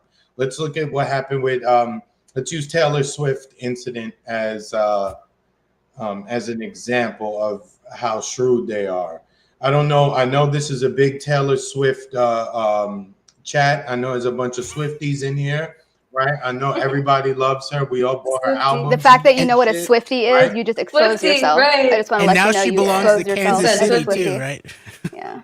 No, Sebs, they intertwined that shit with my sports, and now I just learned what a Swiftie was. Don't even try to clean it up. You got caught. Marcus, how long is the football season, Marcus? What, we on week 7, week 8? I learned what a Swiftie was in week 3. Technically, I think we're on week 9, but okay. But whenever she showed up, whenever Travis Kelce said, "Oh, I like Taylor Swift, you should come to the game," what was that? Week 2 or week 3? Yeah, 3. Somewhere in there. I think that in week 4, they were here in Lawrence at the local brewery, and there were Swifties around the block just from some rumor on Twitter. Yeah. In fact, y'all need to shout. Here, let me just throw this out there real quick. Make sure y'all give a what's up, Jeremy. I'll probably hook you up with my cousin wherever y'all can chit chat. He's in KC also. Oh, nice. Yeah, and Greg. But yeah, he definitely can give y'all some. Cool. Definitely interesting information in Kansas City area. Nice. But look, let me finish, right? So with that being said, I bring up Taylor Swift, right? Because this is going into like the music business, and this is just like the essence of how they operate, and this is what drives people crazy, right? So Taylor Swift, her masters were sold. This guy Scooter Braun and some other company had her masters. They wouldn't turn it over to her. The resolution was that Taylor go back into the studio, re-record all of those records, and then repackage the album and put it out. So she just did this, I want to say like 2, maybe 3 weeks ago. Her album sold, the album that had already come out that she re-recorded, it sold like 1.5 million copies in a matter of days, right? And her fans supported her because it's now her music. She owns the masters to that program. So now the music industry is now changing all of their contracts to ensure that this shit can't happen again. When we look around, who's doing that? It's the same group. You know, they are so fucking shrewd and nasty. And you know what? Keep in mind, that's not going to hurt Taylor Swift, right? That's going to hurt the Nas's, the new Nas's, any new Kendricks, any new Jay-Z's, any new Fabs, any artist, primarily who would look like maybe a younger version of myself. That kind of shit hurts them. You understand what I'm saying? Because now maybe if you had to wait if you had a deal with your masters and maybe you had to wait 10, 15 years from the time that they acquired the master to the point to where you can re-record your own music, they just extended that. You understand? So now it's you can't. They probably did that on purpose, honestly, because that gave a precedent. Okay. I think that probably happened on purpose. They saw that it's like, okay, like can take, you can take this. I don't know. It sounds like a deal and not necessarily like a. I was going to say because Taylor Swift was beefing with that dude Scooter Braun, and I was paying attention to it because Scooter was mad close with Kanye at the time. So this stuff just popped up on my radar. So she was trying to get her shit, and they tried to play her, and she said, "Okay, bitch, you're gonna play me. Watch what I do. I'm gonna re-record all my own shit and put it out for me." Yeah. And now she's getting more money on top of more money. So it was a smart move on her part. Everybody else should do that. The only problem with some of the other artists doing that, if they've been older, their voice is different. So you can't necessarily record the song in the same way that you did originally. So it may not hit the same. You understand? Greg, go ahead. I'm sorry. Yeah, I hope I'm not misinterpreting what you're saying here, but it's interesting. I'm picking up on this. And, I know that Taylor and Travis Kelce. I know Travis Kelce's been promoting, shots and everything. It gets a lot of criticism from people, but I noticed there are a good number of these pretty, more passionate Zionist types who are always, Taylor and Travis and just how terrible they are. Do you think this is part of that? That she basically got her into maybe was able to free herself from the Scooter Braun guy? I don't know. No, he still owns the original masters to the songs that were recorded however many years ago, right? That's why she had to re-record it. Correct. So she re-recorded it. So now in theory, the versions that the radio stations would be playing are these new recorded versions. So now she would get the money as opposed to the people who own the original masters from the initial recording. Yeah. I know so now they changed it, so you have to wait a longer amount of time, right? They're going to start changing the language in the contracts to extend that amount of time before you can make this move again. Is there a lot of frustration towards her over that, or is it more of a shrug your shoulders and we just won't let anybody else do this going forward? So no, it's not necessarily anything towards her. It just really what she did. It just made a lot of these it just made a lot of the artists look and say, "Oh shit, she just sold 1.5 million from repackaging her old shit. Maybe I need to go and re-record my own shit and put it out." So now the industry is like, "Oh, hold on, wait a second, dog. We're gonna have to rework these contracts for these newer artists to ensure that they can't find a workaround like this." Obviously, she's an outlier because she is such a huge star, right? But for the rappers, clearly this is going to be a problem for them. And by the way, did you see she has an Israeli military bodyguard who security guard. Yeah, right, and who took off, right? Took off in order to go back to Israel to fight their quote unquote war on Correct. Gaza. It looks like it is interesting too that that seems coupled together, the control of contracts and the control of masters. And then why is it that it's always these Israeli security guards that are guarding the biggest stars, like Britney's Israeli security guard? David said that his pilot is an Israeli, a former IDF. Which was interesting. That is an important aspect because, of course, we know the mafia, the mob underside of security is oh, we can pull the security, right? And then that's always when you have the deep events with the assassinations, security is getting pulled. So Yeah. there's like an implied threat when you Yeah. actually have like Israeli military looking after you on your security, that kind of. And Greg and I started looking That's into creepy, even like actually. the ownership of like the private jets and you know, General Dynamics like took a big piece of what's the Lear and all of that, and then you begin thinking about like Unit 8200 and signals intelligence and like these Epstein Maxwell operations where everything's wired for recording and backdoors and all of that, and the whole thing, the whole sort of like you know, transportation combined with the security complex begins to be real creepy in relationship to Israel, I think. Yeah. No, for It does. real. I mean, even look at the biggest shareholders in the largest shareholders in the two largest private prison companies are BlackRock and Vanguard, and we know who runs BlackRock and Vanguard. So I'm just saying, whenever you really start to Who runs like, Vanguard? I know Schwartzman is BlackRock, but I don't know Vanguard actually. I was actually just looking at the dude's name, and I'm drawing a fucking blank. I was doing something like a couple days ago. I can't remember, but it is somebody who is of the same cloth, Uh-huh. right? They, He's a you tribesman. know, you can't. Hmm? The He's a mishpuk, tribesman. the term is mishpuka is off, right?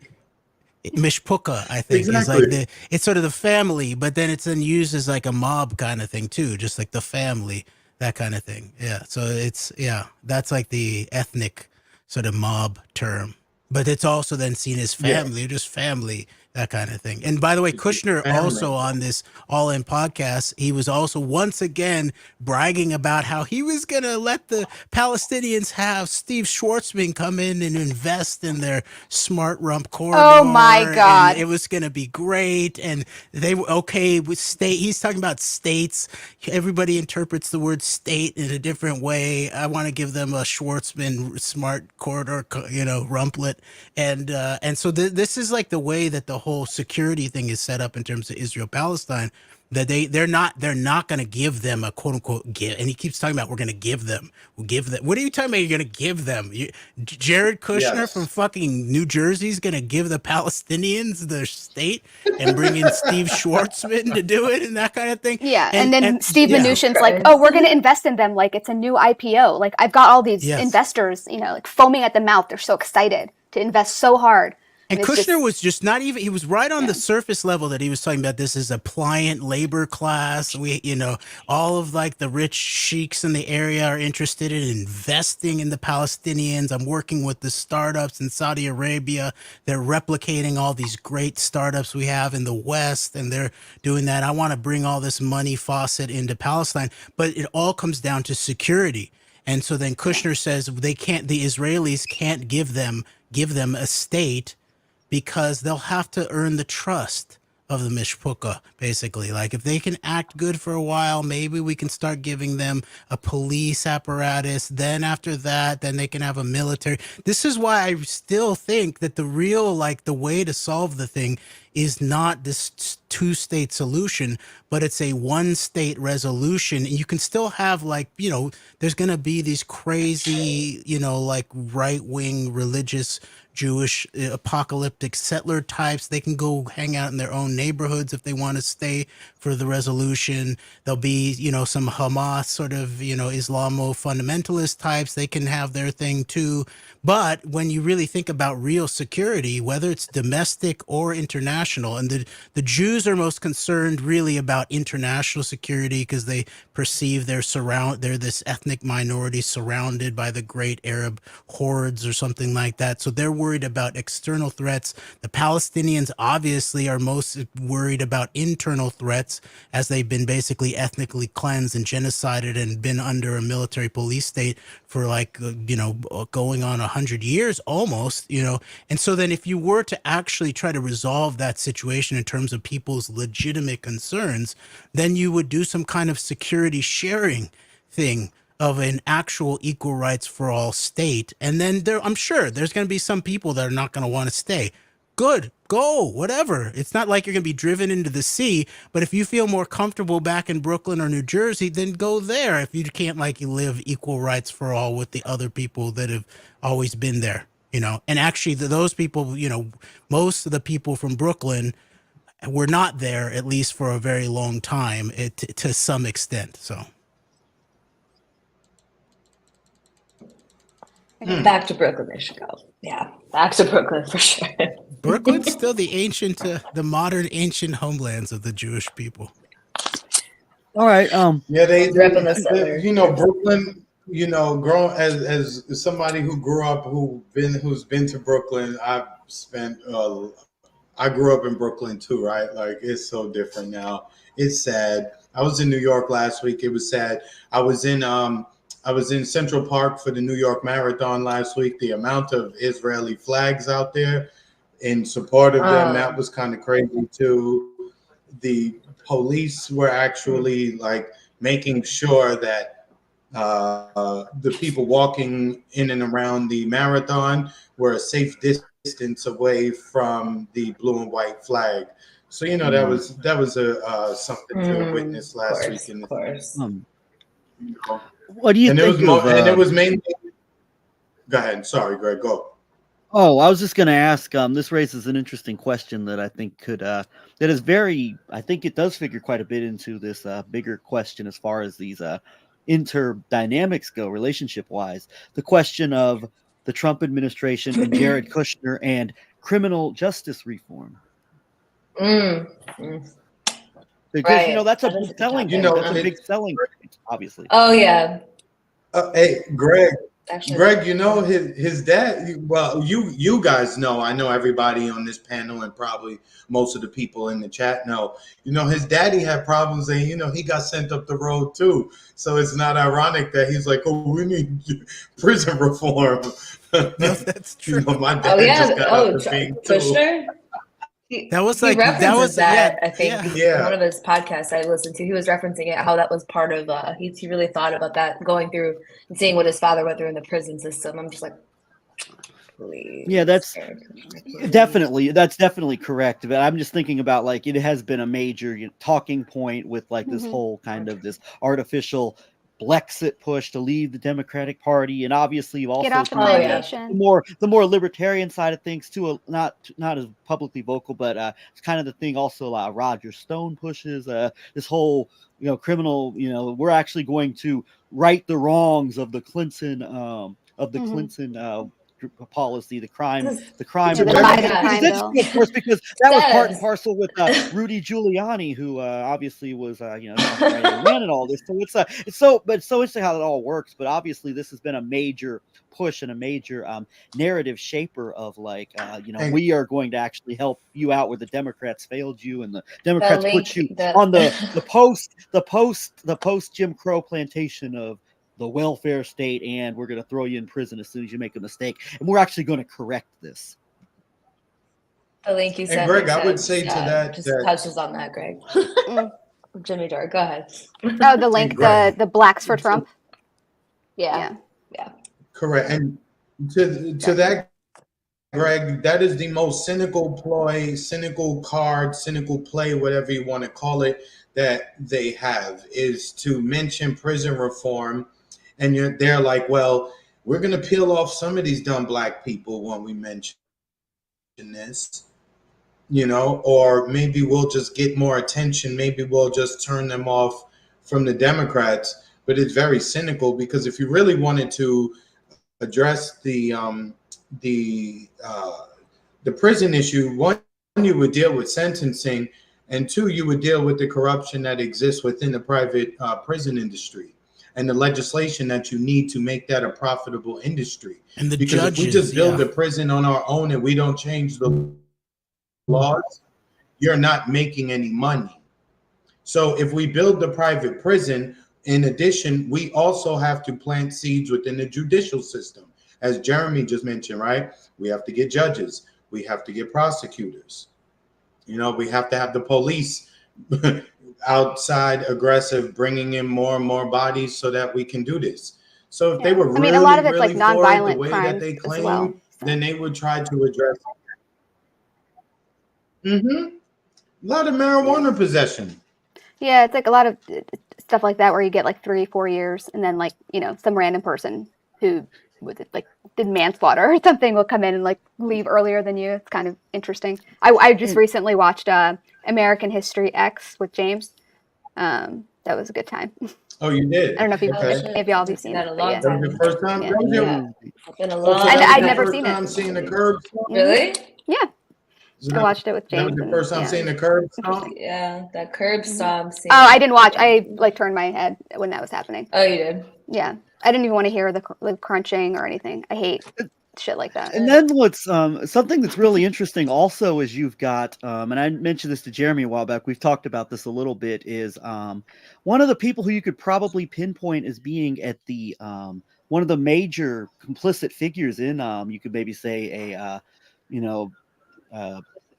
cultural destruction over the course of a generation being Robert Johnson. He was a Trump supporter. What did he do? Work hand in glove with Sumner Redstone with the MTV BET empire to destroy a generation of youth through the popularizing of the and the taking away, going back from like legitimate roots of actual serious music that could actually make a difference, and then making it into what it has become synonymous with. I think that's interesting. While in the talk of all this, criminal justice, we're going to fix the problems. While you've got some of the people from a major money and influence level, like right at the heart of this, is like just right at the back of this operation, and they're just I guess continuing to laugh all the way to the bank. I want to throw it in there as well, because I think that this does figure into these conversations of the bigger relationships that go on between these executives and some of these people in positions of power, and then these artists, and then how that also affects and shapes the culture.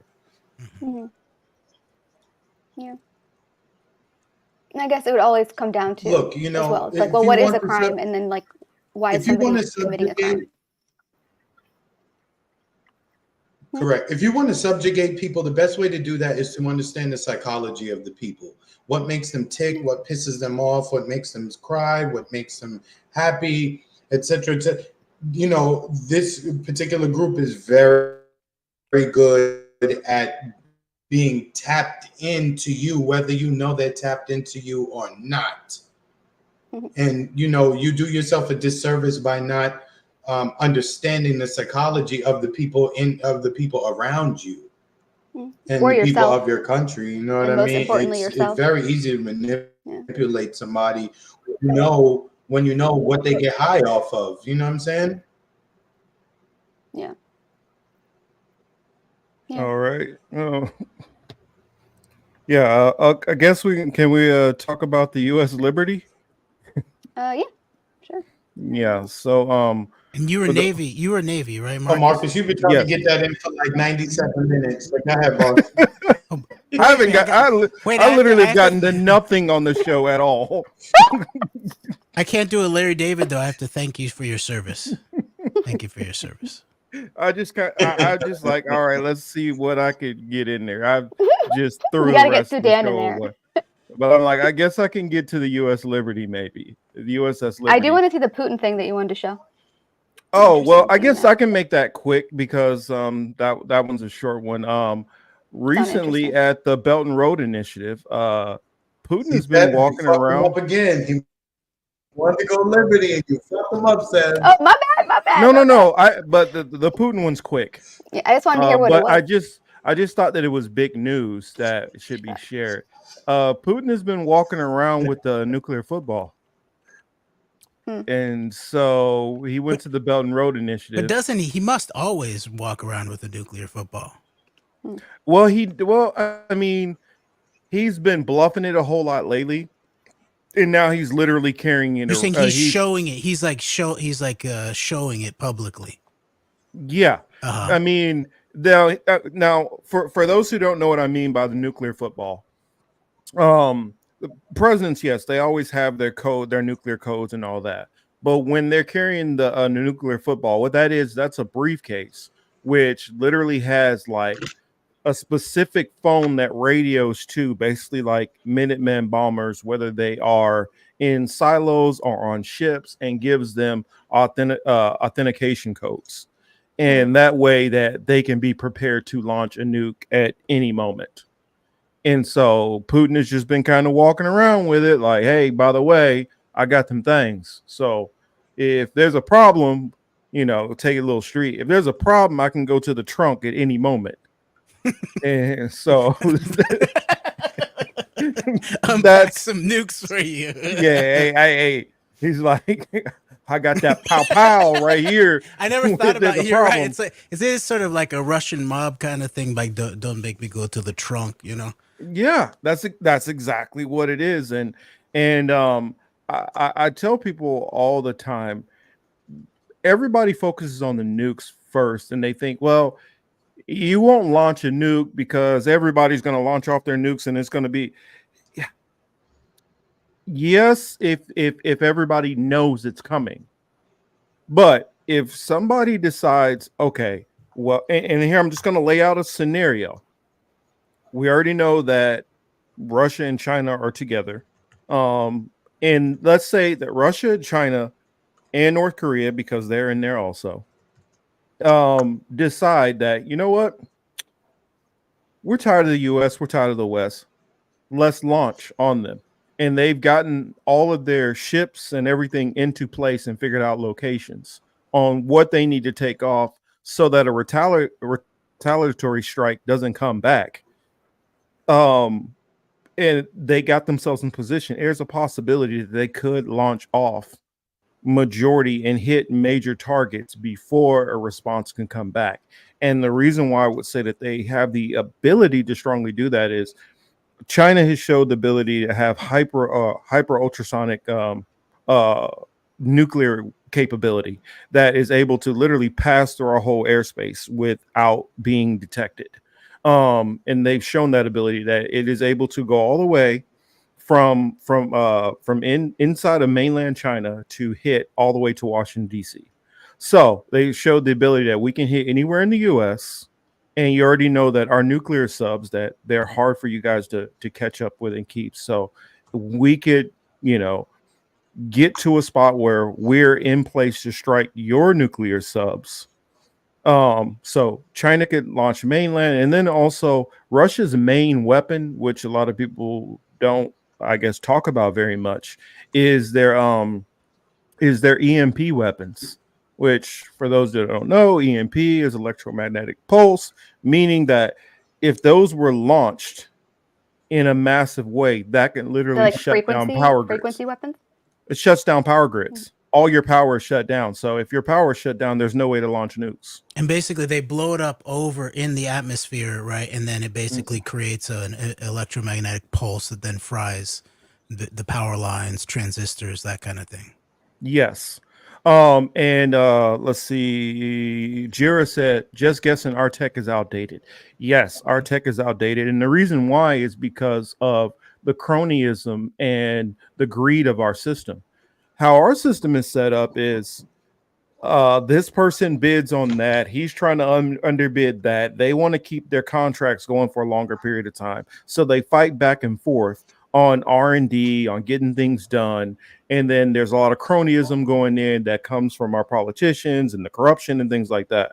Well, when you're dealing with these countries like a China and a Russia, basically there's only a couple of corporations which have a partnership of private and government, which is kind of pseudo combined. If they do not get certain weapons done within a certain amount of time, then somebody got hell to pay.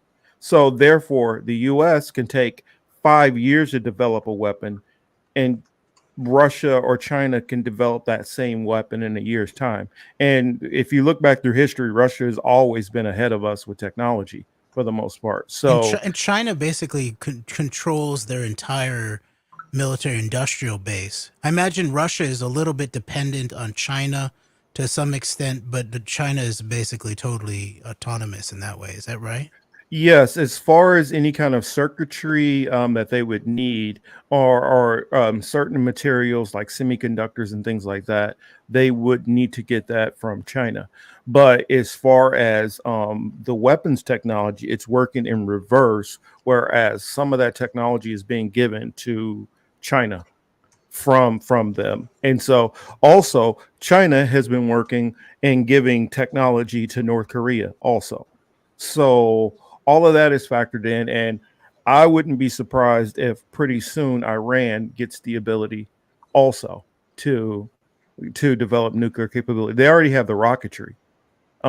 It's just a matter of being able to deliver the payload the distance that they needed to go, which they can launch on anything within that region. So they'd have no problem with hitting the Israel or anything like No, that. they proved that after the assassination of Soleimani, where they were very they was very targeted. It was not it basically implied what they could do if No, they were yeah. pushed. Yeah.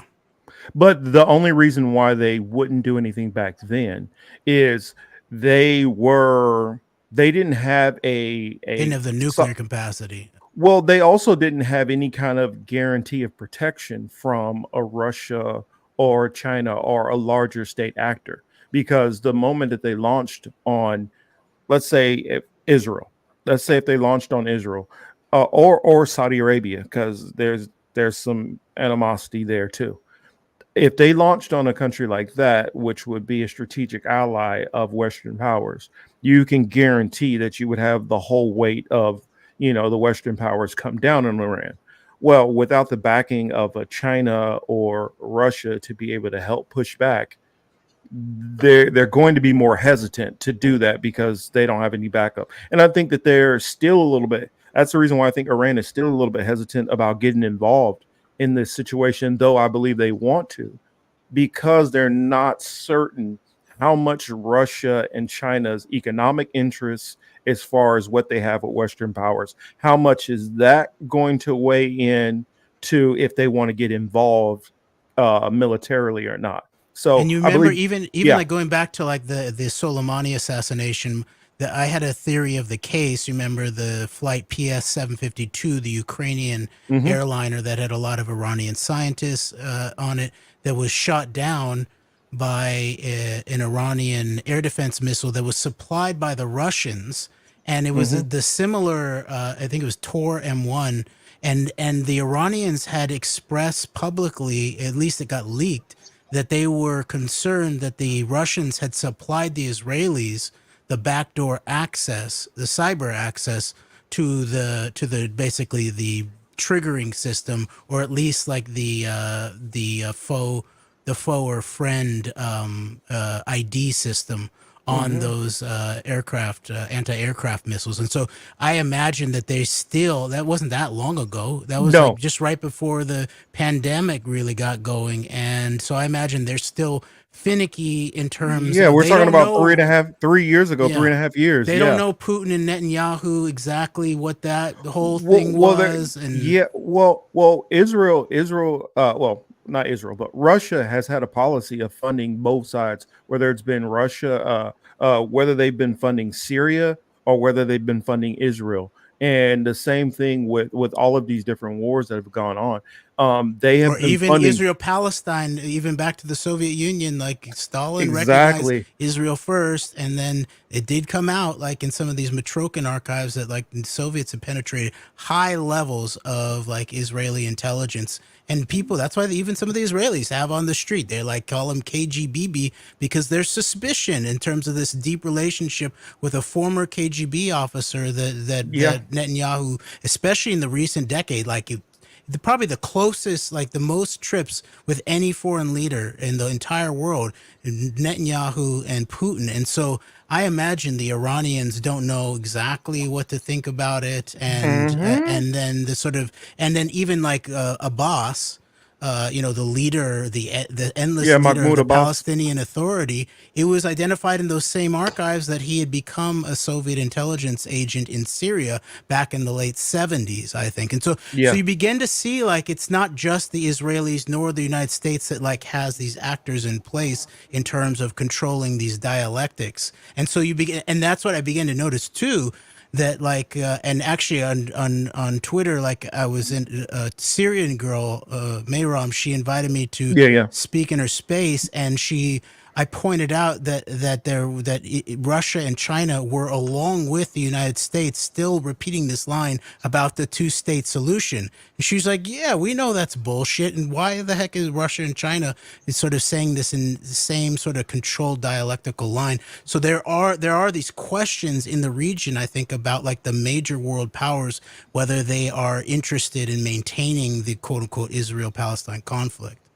Yeah, especially since Russia has kind of signaled that they're very upset with the Israelis on how they've been handling this whole Palestinian situation, and they have pulled back many of their diplomats, and they're not on official speaking terms right now with Israel.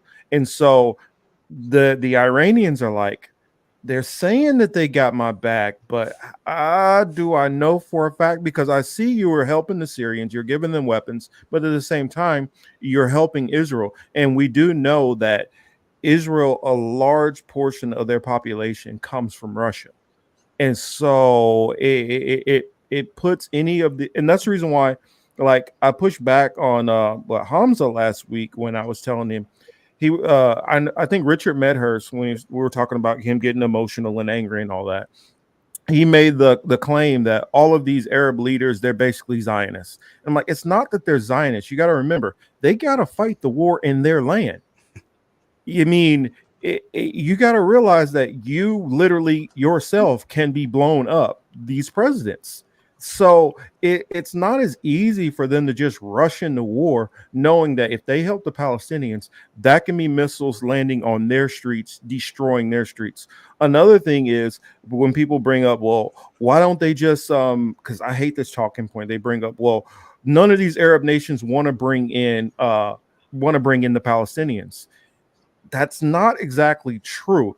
The fact of the matter is they know that if they're pushed out of there, then they're never going back. And so that gives all of the land to the Israelis. And that will be looked at as, if the Egyptians let them all in, it'll be a form of betrayal, because it's like you gave the Israelis what they wanted over actually helping our people.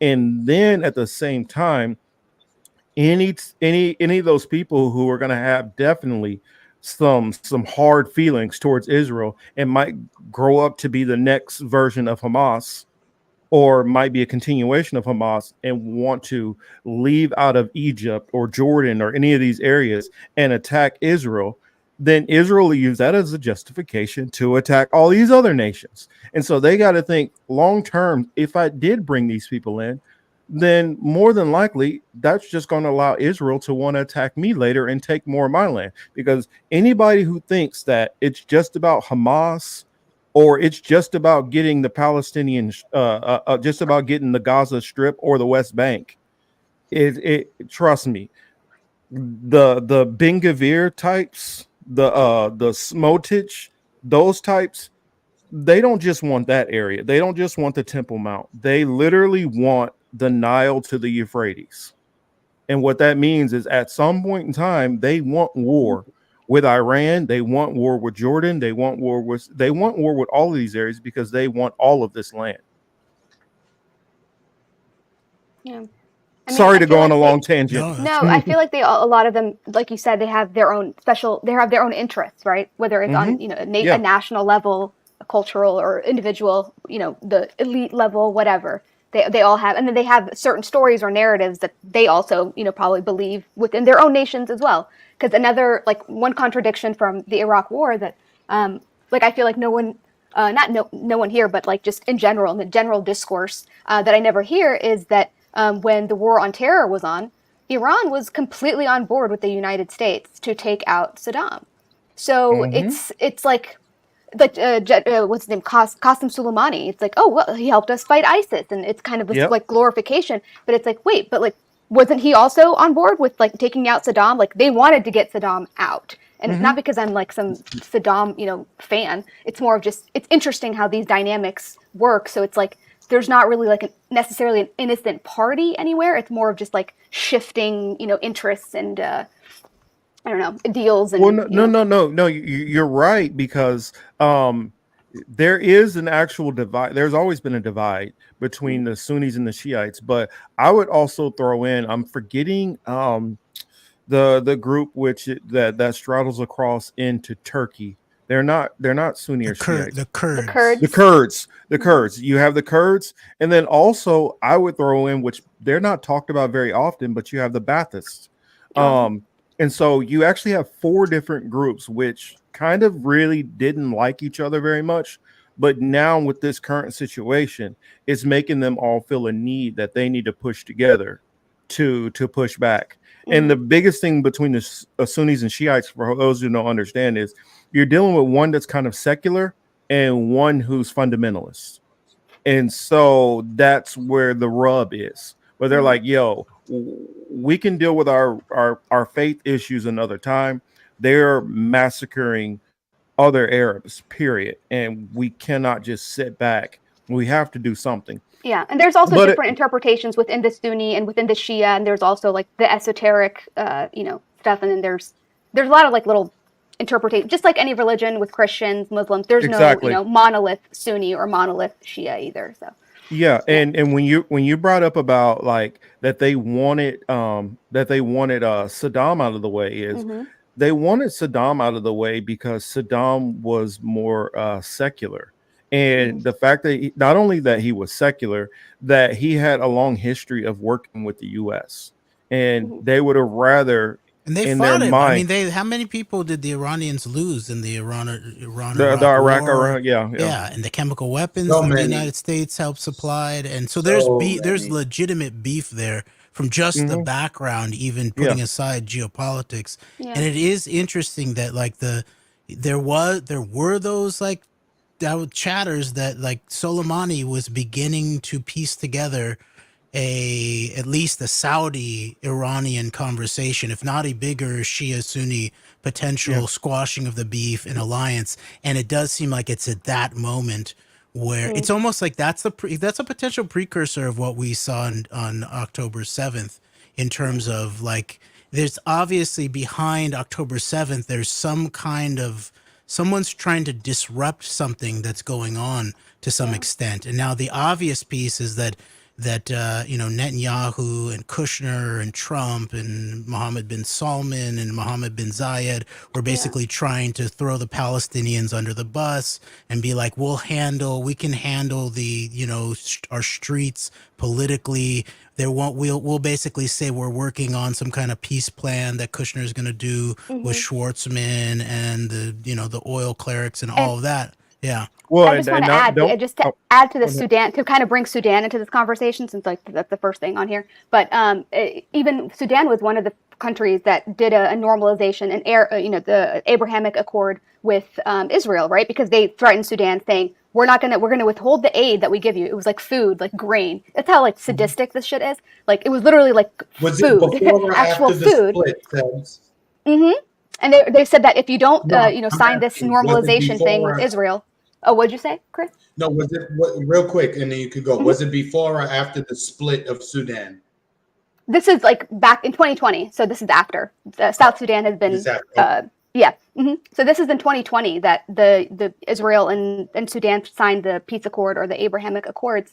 So it's just really interesting. They were literally just like going to withhold food or like food aid, and then if they didn't sign this thing. But interestingly, to bring the UAE into it, I don't know if you guys caught this, but this was a couple of months ago. I think Wall Street Journal covered it. But the UAE was supposed to be flying a bunch of like aid stuff, like medical stuff and food, things like that, into Sudan, and they went through Uganda. Yeah. But when they stopped in Uganda, they saw that what was in there was not medical supplies or anything. It was just all weapons and ammunition. And they still were able to let it, pass and go over there. And so, like, my theory, in my head is like, okay, they want to keep these people that are already in power. They want to keep them in power, and they're the ones, like, actually, I think, doing the, quote unquote, like, killing that just happened 2 days ago.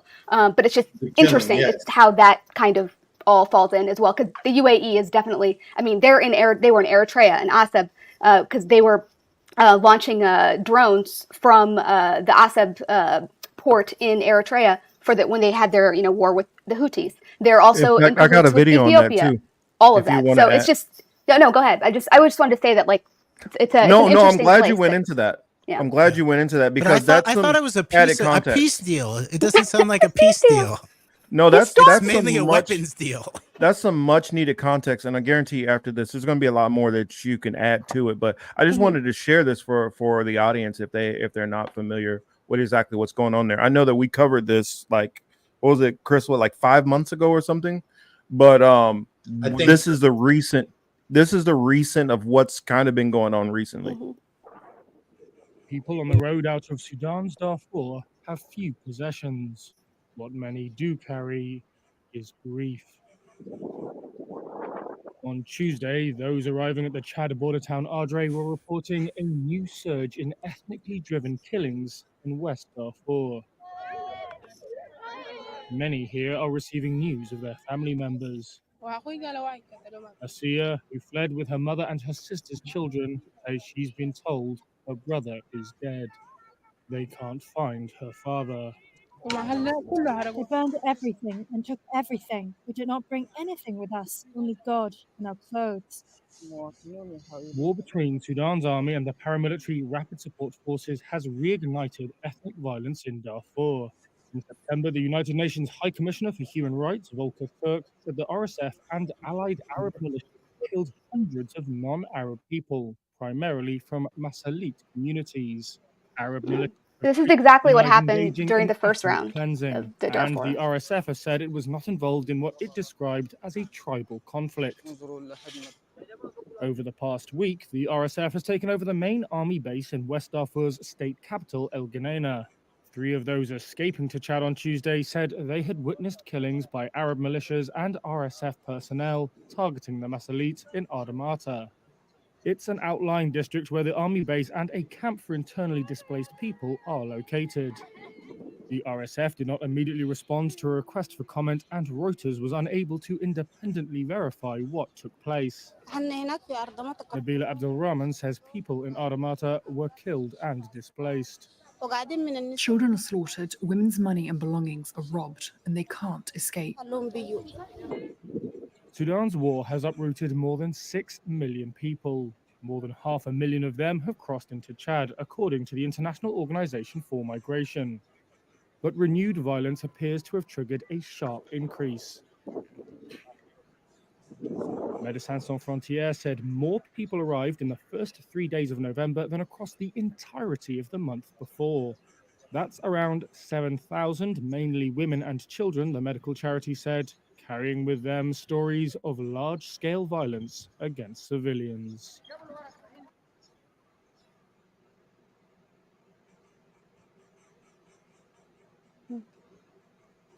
Yeah, so I This don't shit is know sad, if you bro. guys heard that. Yeah, we're talking literally over the past, let's say just over the past year, we've had somewhere easily like 8 million people who have been like dispersed because of this. So, I mean, while we have all this other stuff going on, I just wanted to at least take some time to come back and talk about this and talk about the humanitarian crisis that's going on there. And of course, it's not as simple as the news put it out. Sebs was going into some of the different things that are going on there, but there's so many different things that are going on to add into this whole context of what's happening here. It's not just tribal violence, trust me. Can I ask, what was the Sudanese partition part of the clean break program, do you think? Yeah.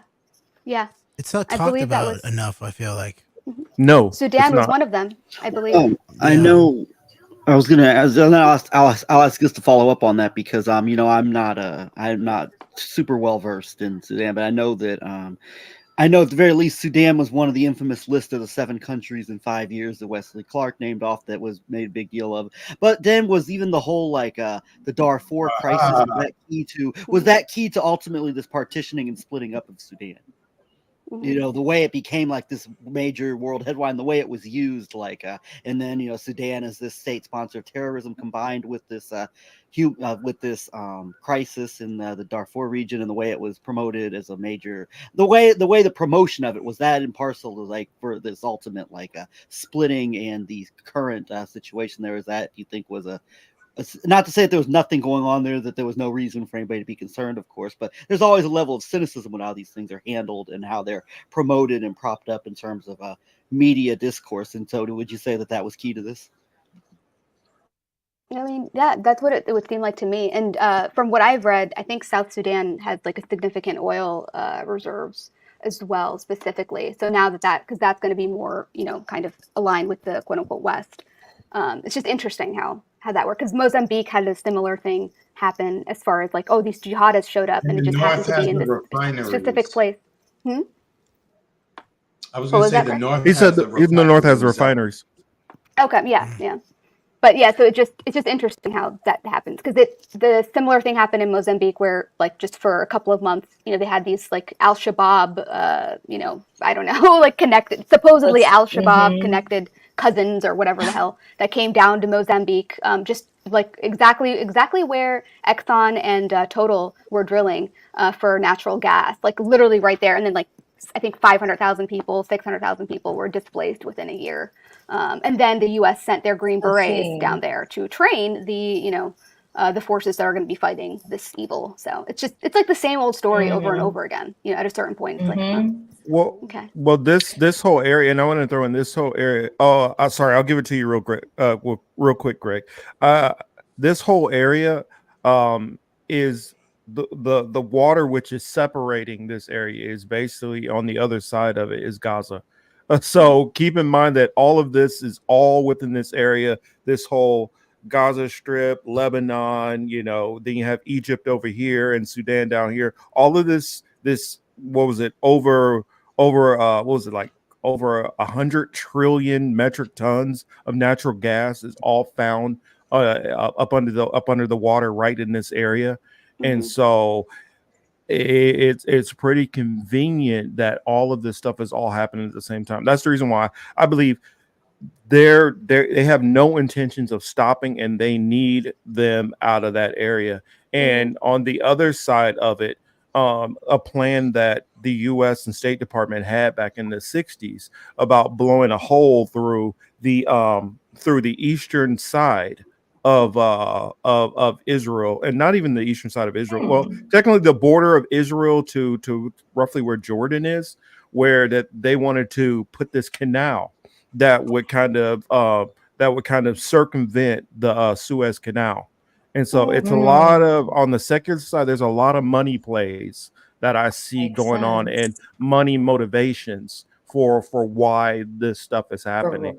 That's the reason why I have a hard time believing that October 7th was this just great massive attack that and before I've told people, I said, if you look at Netanyahu is slimy and he's evil, definitely. But one thing about Netanyahu, which he's never been, is sloppy. He's never been this sloppy how he's acting right now, in this belligerent. And what this told me is somebody is pulling his strings. And so if you think about the situation which Netanyahu is in, Netanyahu, yes, he's perfectly fine with, okay, let's do a little bit, let the heat down, then keep moving, and we'll pretend that we're working along with them, but at the same time we'll keep on expanding and doing all this, and methodically eventually we'll have it all without having any heat. The Ben Gavirs, who basically he would not be in power without Itamar Ben Gvir. He would not be in power. And the moment that he loses that support, he loses office. So therefore, this man who has literally been nothing but like antagonistic to the Palestinians, to the Arab world as a whole, who is literally a convicted terrorist, is the one who Netanyahu needs basically to keep his political career alive, which if his political career dies, then this man is more than likely going to prison. And so if without the and people say, oh well, their government is secular. Not now. The hardliners have taken over. The hardliners have completely taken over. Which is why I just want to add. I want to add in there really quick, Marcus. That's why I always harp on this Colette policy forum, because their entire job, because they were the ones that were helping craft some of the policies that Netanyahu was doing for the judicial reforms, policy reforms, stuff like that. And but their stated goal is essentially to bridge the gap between the religious Zionists and the libertarian, like more business class, secular Jews in Israel specifically. And they even said like they want to play kind of the role that like a Rand, not Rand, but Ron Paul was playing back in the 80s, where Yeah. it's like you're kind of bringing the the religious, the quote unquote right and the fundamentalists, and like having them hold hands. I know with what the you're talking business about, class. the evangelical happening right now, Republicans And and the too. business and class. focusing and essentially focusing on the things that bring us together and avoiding the subjects that divide us, right? So it's really interesting how like that kind of fits in there with what you're saying as far as like how he's Yeah. making this work. So Yeah. And I think there's a real quick follow up on that. Yeah. Jeremy and I, we've mentioned this comment so many times to each other, Jeremy. Ron DeSantis, Florida is where woke comes to die. And thinking about, then you have this, and this, I think, in some ways, like you always had this, special relationship, quote unquote, through both the compromised political system in our country, and then on top of that, like these more relationships ever since, the rise of this manufactured moral majority era Christian Zionism and the bringing in of the evangelicals to the GOP in droves and Israel policy. But now it's even heightened with like the with Trump and MAGA and what Jeremy and I call 11-9 and all these other people, and there is this merging and this meshing of these elements in the West, through in particular U.S., and now the rise of maybe one of their own, so to speak, this Mike Johnson in the role of speaker, this basically apocalyptic Zionist with many tie-ins to high level Council for National Policy, evangelical Zionist circles, and so there's a meshing now of this, and in a way that we really haven't seen before, through like just how far things have escalated rhetorically and policy wise here in the U.S. with this. And this is something we haven't had before, where you have like this level of like actual the religious fervor, or like this fervor, this level of like actually from this element, and not just the more traditional secular type of Zionism in power, and then there's also this wing that like does have power and wants to just kind of take the whole thing back here as well. So I mean, it's that's another element of this that's going on here that really is in a way that we've seen before. And I just think that line from DeSantis kind of encapsulates so much of like woke goes to die, and there's a ties that bind kind of allegiance here with that. And now it's not just Netanyahu never had a religious government before like this, and now he's back in the prime minister's office with these people like right there with him, holding together his power basically. So I mean, it's super fascinating from that regard. Yeah. Can I just add one more thing to the Coalette? And sorry, Marcus, you're good. Like before I forget. So with the Coalette Policy Forum, like I said, they're kind of playing this bridge building, actor for these different factions of, the Israelis, the conservatives that are, more libertarian, and the religious. And another interesting thing about that is, so one of the funders of Coalette is Jeffrey Yoss.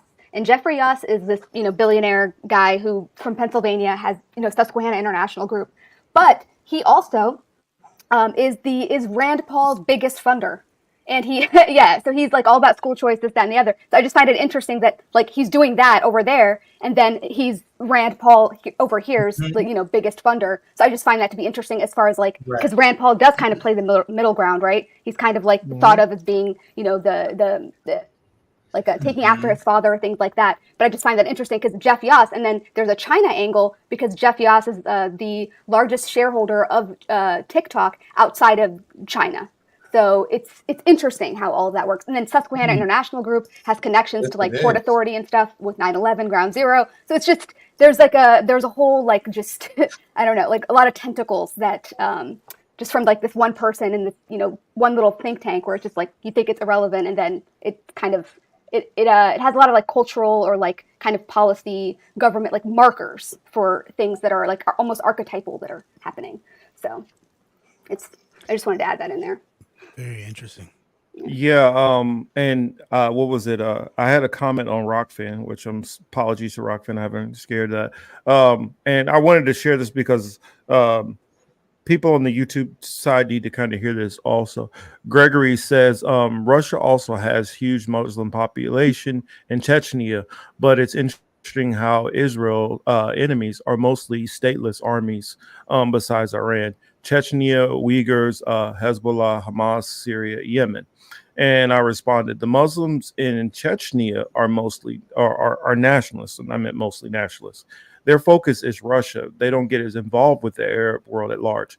And the reason why I wanted to share that is because if you look at what Putin has been doing lately, he has been like literally like, okay, you guys are Buddhists over here. Hey, that's cool. How can I like rock with you and show you there's no kind of beef. I'm cool with Muslims. I'm cool with Buddhists. I'm cool with everybody. He's even I think they've actually constructed even more mosques in oh, hold on a second. They've constructed more mosques in Russia lately. And so that's something that I would throw in. But I mean, Putin was all about the war on terror too. So to me, it's like I don't really. I mean, he actually wrote an op-ed for New York Times back in like I think 1999 or something after the whole Chechnya thing went down, the apartment bombings, saying like the U.S. needs to join us. You know, like this is our Black Hawk Down kind of. I think it was very like hawkish. So. He was like Ehud Barak on 9/11 before Ehud Barak on 9/11 almost. Exactly, like a precursor. Yeah. Janice, I don't believe he is. I just think he's just Russian. I think he's Orthodox. Yeah, he's an Orthodox Christian, right?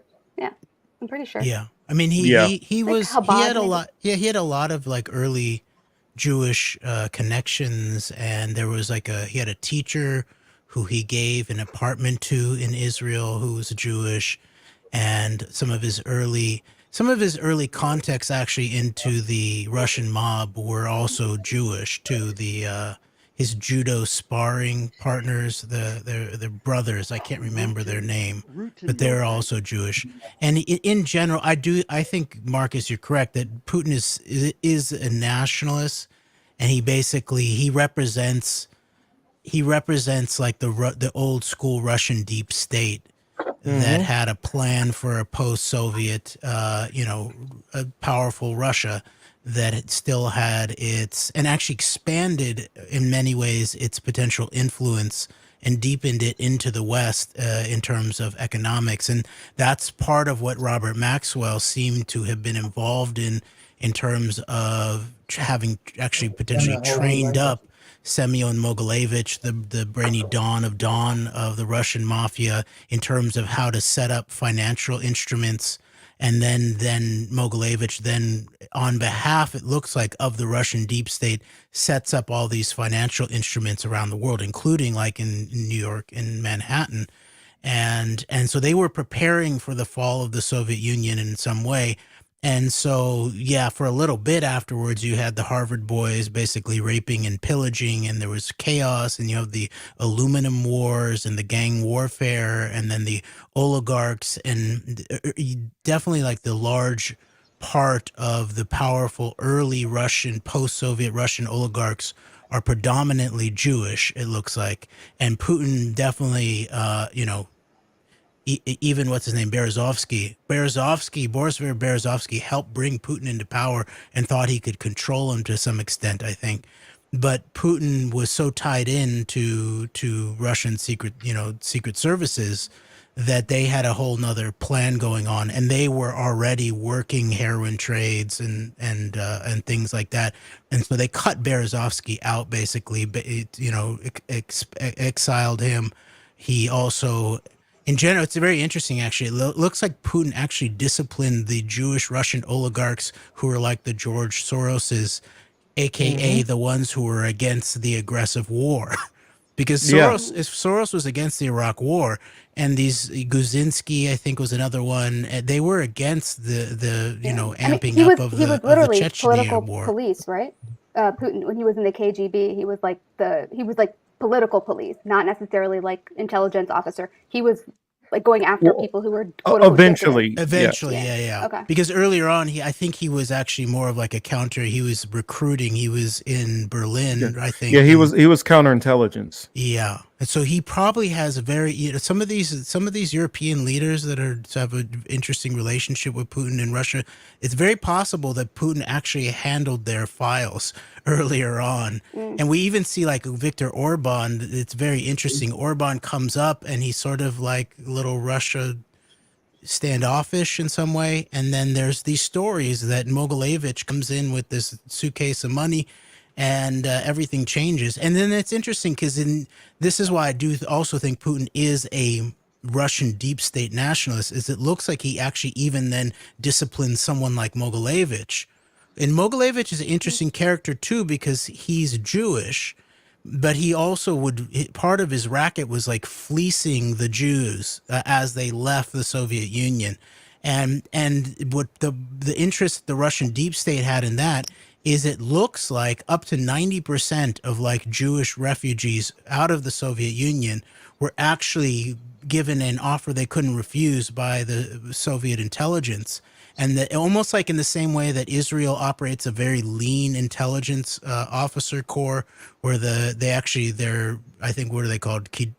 Not Kidon, but the Mossad officers are it's not that many. It's like dozens to hundreds. It's not a massive intelligence officer corps, but then they have what's called Sayanim, right? Which is like potentially, bless you, hundreds of thousands potentially of Jews, you're welcome, around the world who they could call on, who have some loyalty to the Jewish community, TM, and to Israel, they'll then set them up with safe houses, medical services, financial services, and stuff like that.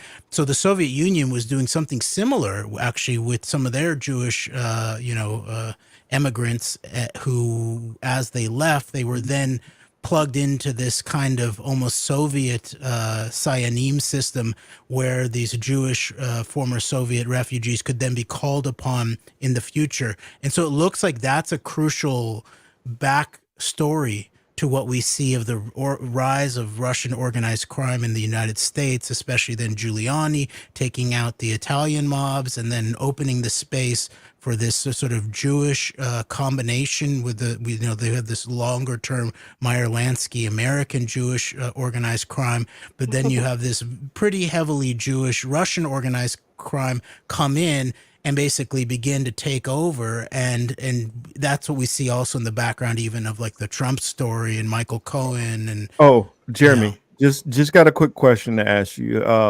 Have you read the book? What is it? Meyer to Myron. I think that's what it's called. It's Meyer Lansky to Myron Sugarman. I've heard of it. Huh. What, he was gay too? I love that kind of shit. So. No.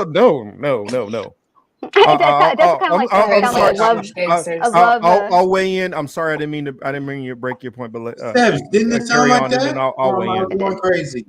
Okay. Yeah. Oh Lord.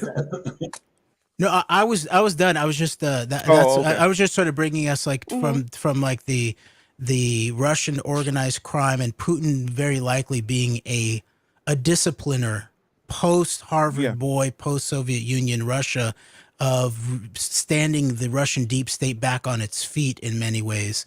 And that's then he creates this relationship the same way the Russian Orthodox Church was riddled by KGB during the Soviet Union. That didn't really change after the fall of the Soviet Union.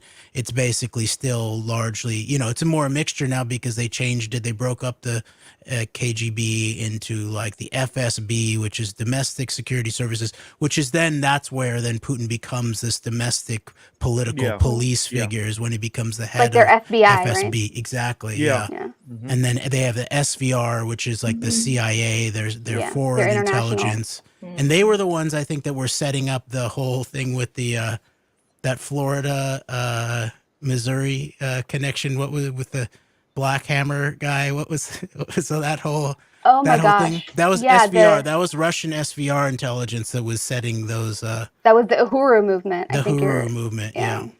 But like Uhuru, so when you brought in about like him in '99. That younger Putin literally, now he always still wanted to put the USSR back together, but he really did want to work as hard as he could to be an ally to the West. the West kind of, but the West was like, yeah, we'll let it's kind of like letting the kid hang around you, like back to high school days. You let that one kid hang around you, but you really don't like think he's cool. And he's not a part of the club, And he and wanted to then be equals. It was like someone who was like joining yeah, like a high school Yeah. like club of friends, and yeah, like No. I could Yeah. want to be one of you guys, and they're like, you're not gonna be. You could be one of us, but you're not gonna be You equal. can never No, be that one makes of sense. us. Yeah. That happens a lot. I mean, yeah. that happened with the Eritrean current president, only president, where Hmm. he during that time, actually, right after 9/11 happened, he was like, we're ready to fight against Iraq for you. Like, we're ready to invade. Yep. Where are you going? We're right behind you." And they wanted to be a part of the, like, Yeah, and they I'm laughed at serious. him. Like, he was And they the laughed at first him. Yeah. country.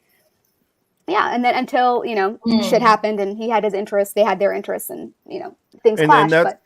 But that's what happened with Putin. Once Putin yeah, realized, like, oh, you guys are literally like acting like you're my friends, but you're sabotaging me every step of the way. That's when he finally was like, and I want to say it probably happened after George Bush, Jr., when he was like, all right, enough of this. Around George Bush's second term, that's when he realized, like, this dude is acting like he's cool with me, but he's really fucking me over every chance he gets. And he's like, you're doing the same thing the Clintons were doing. The Clintons were acting like, everything was cool at first, and then they started screwing me over, and then they started making me the bad guy and ignoring my phone calls. yeah, And so it's been this gradual of stiff arming and pushing Putin away until he got to a point where, you know what, it's kind of like when there was supposed to be those negotiations between Ukraine and Russia, and Boris Johnson went over there and was like, no negotiations. It's that kind of thing that's constantly been going on, where even it got to the point where Germany and all these other countries would act like, oh yeah, Russia, we're gonna do this, yeah. But really behind his back, they were like, no, we're never gonna I really. find it interesting that piece of information was released by who was it, the Naftali Bennett, right? Wasn't he the one who? Yeah. Which I just found interesting. It's like, oh, why? Mhm. Why are you the one? They're like, oh, these negotiations Why were going to you? happen, but then Boris came. It's like, who are you? Very interesting. And there's serious, deep questions about Yeah. Boris Johnson's deep relationships with this international, multinational organized crime syndicate, and what interests he may or may not be representing ultimately too. So like there could be some double games going on here with Boris, and he takes this hardline stance on Russia, Ukraine after there were all kinds of shady things going on during his time in the prime ministership. That some of these that has been documented in some circles, but there's some dubious, there's a potential double, triple games going on with it. Yeah, there's always the double cross Great point. with the Commonwealth. Great, I excellent double point, yeah. because that's the facts. It's so much double and triple crossing going on.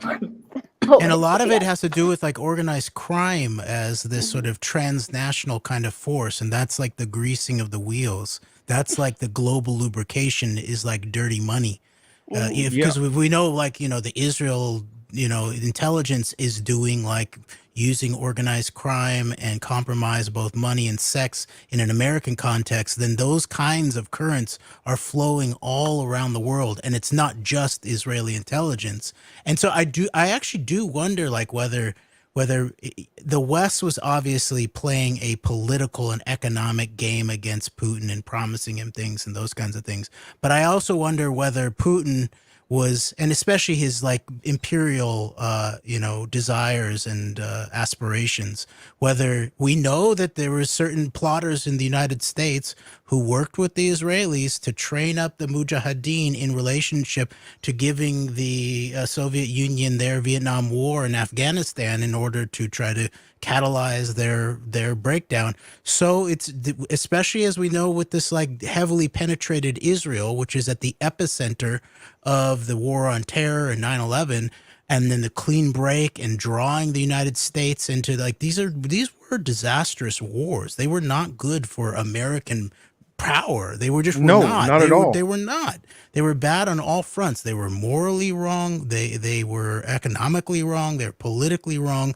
And so I began to wonder too whether there was some kind of geopolitical machinations that Putin and types like that might have been involved in terms of like being like, we're going to deliver America. They're Afghanistan. We ended up in Afghanistan. You know, Iraq, of course, was the even worse one, and these clean break wars in the entire region. But I begin to consider that possibility in terms of like geostrategics over the long term, and that Putin's playing a double game too, and while he was seeking, or at least it was a backup program. Well, yeah, I mean, I truly felt like it took long for him to kind of finally catch up to, yeah, they're fucking me. And I think he's pissed now. Now he's trying to play the, oh yeah, we can still kind of work and do this. But I think now he's literally trying to he's trying to get revenge in a way. He's trying to figure out, how can I fuck them back? While acting like I don't get what they're doing to me. And it's funny because you kept mentioning the gangster part. That's what it reminded me. And this all ties into this topic also. The whole Meyer Lansky to Myron Sugarman. And he wrote a book like basically talking about like he's the last Jewish gangster. And it's often not focused on when they do all these mob movies. They barely put in about the fact of the Jewish mob and how involved the Jewish side of the mob was. Love this topic. I mean, I love this topic. and basically what you had is you had of course you had the Irish, they had their mob, and you had the Italians had their mob, and they between those two groups and some of the other groups that start coming in also, they were like, we don't want nothing to do with the Jewish area. And so the Jewish had their mob. And then you literally had like actual like a guy who popped up, called himself like the American Nazi. And so you had a Nazi movement, which was here. Frank Collin. In Skokie, Illinois, right? Frank Collin, who Alan Dershowitz helped defend back in the day. And so they were literally always Alan. They were literally everyone's lawyer involved. He's always there, like always there, perpetually. Every horrible person he can lie to, he gets aligned to. That's what lets me know that he's definitely mob connected. By the way, that's what he told me on C-SPAN. Like he's like, there's this. I represented a lot of people that you may not like. He said. Yeah, because you're a fucking criminal. That's why. I mean, so when you look back to this, you realize like that whole kind of that hatred that they have for each other. That's what led for Lucky Luciano to decide to partner up with Meyer Lansky, and then they brought in Frank Costello, and then eventually you had Benjamin Siegel, aka Bugsy Siegel, and all of these different people, which they eventually became the actual real Murder Inc. And you had like I hate that I can't remember the name of them, but it was like a group of Jewish hitmen, like. And they would literally send them to Cleveland and to like Baltimore and all of these different areas to do the hits in Chicago, because most people didn't know who they were. And so they were a part of the syndicate, but they kept them off the books. And anyway, long story short, what I wanted to say is that a lot of those Jewish mobsters were hardcore Zionists. And a lot of that money that they were getting, they were sending to the state of Israel as it was starting to get off the ground. No, Sakari's different. Marcus, the Sakari goes back to an ancient. Sicario literally just means assassin, but the Sakari in the ancient Hebrew, that meant like daggers, or like daggermen. Is that hashish? Is hashish related to hashash assassin too, or no? I'm not sure. I haven't found that connection yet, but I'm still looking. Hashish is it's like something that you smoke, isn't it? No, Yeah, no, it's not. resin. Mhm.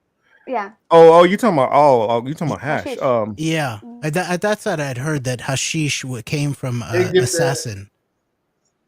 you give Hmm. hashish I to don't know. the assassin. Yeah, it's Yeah, all yeah. tied So they, together. yeah. Oh, You know, might they be a talked way of about that. payment. That makes sense. They talked about that But in the video game. Actually, that's funny. Uh-huh. But if you what a lot of those Zionists did was they funneled a lot of weapons, and that those weapons actually were used in the forming of the IDF and actually led to the Nakba. And so what happened is a lot of those Jewish gangsters, once the state of Israel became a thing, a lot of them hung everything up in the States and flew out to, well, I'm not all, but many of them flew out to Israel and helped build up the state of Israel. And some of that money that was funded from the government and all that led to some of these other casino industries and things like that, which led to a lot of the wealth of why you have a bunch of different Jewish people who own record companies and different things like that. It literally all is going back Yeah, from and that organized crime and funneled into the state and of that's the Israel. And French it's French yeah, connection too, because that was a lot of the casinos in Lebanon and like a lot of that was and being that's what exported to Myron Sugarman was Marseille. talking. Mhm. Myron Sugarman was tied in with all of that, who was bringing those in through Lebanon and all those different areas. And the book Super Mob by Gus Russo tracks like these few neighborhoods in Chicago in the 1800s where these very specific groups of Ashkenazi Jews is where like the emergence of the core of the Jewish mob comes from. And then it's interesting, this idea of the last Jewish gangster. It's because that was when went from being gangsters to being like, no, we own Las Vegas. No, we're the ones with our names on the medical buildings at your Yeah. universities. And Yep. then that book talks about like They're gangsters MCA, Lou Wasserman, record companies, Hollywood, like you were talking about. Yep. It's like, we're not gangsters anymore. We run the town. And that's where you started to see like the Mm. actual, that's where you saw like the Italian mob. They hopped in on the other side of it and went into a lot of the construction business and constructions and unionizations and all those things like that. Believe That's in what you that. call that going connection. legit. Yeah, go Yeah, legit. it was- Exactly. It was the That's what they Real call though. that. Too That's why they legit call to it quit. legit. Too legit Yeah, to quit. it was one of the major, one of the, I believe, Fred and Donald Trump, a big part of their business was the Italian mafia in New York, construction and providing the means for their properties. But on this note, it's very interesting that you think about the you had all this stuff intrigue going on in the U.S. while on the other, over in Eastern Europe, there was a young man by the name of Robert Maxwell who was supplying weapons to the Zionist gangs via, I believe, Czechoslovakia at the time as a young man. And then also I want to throw in here that you raised a very interesting point here, because you mentioned the prevalence of the Italian mafia in popular culture, all the way from Al Capone to The Godfather to John Gotti. It's been all about like you make the mafia synonymous with the Italians. With Italians, yep.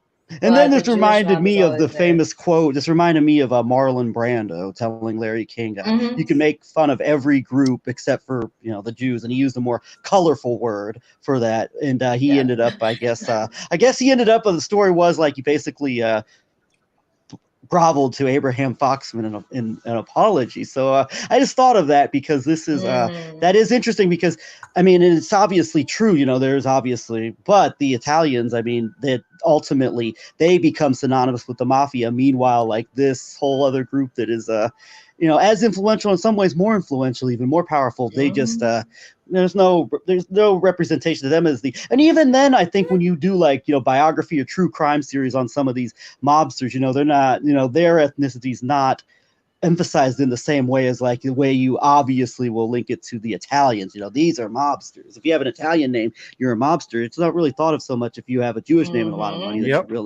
you're really a mobster. So that's an interesting, I think, historical point there. And that probably creates some historical hostilities there, I would say. And but then again, when you even consider the relation to some of these dynamics in the Catholic Jewish communities, Jesuit Jewish dynamics, there's probably more going on there. There's also the Jewish Italian population as well.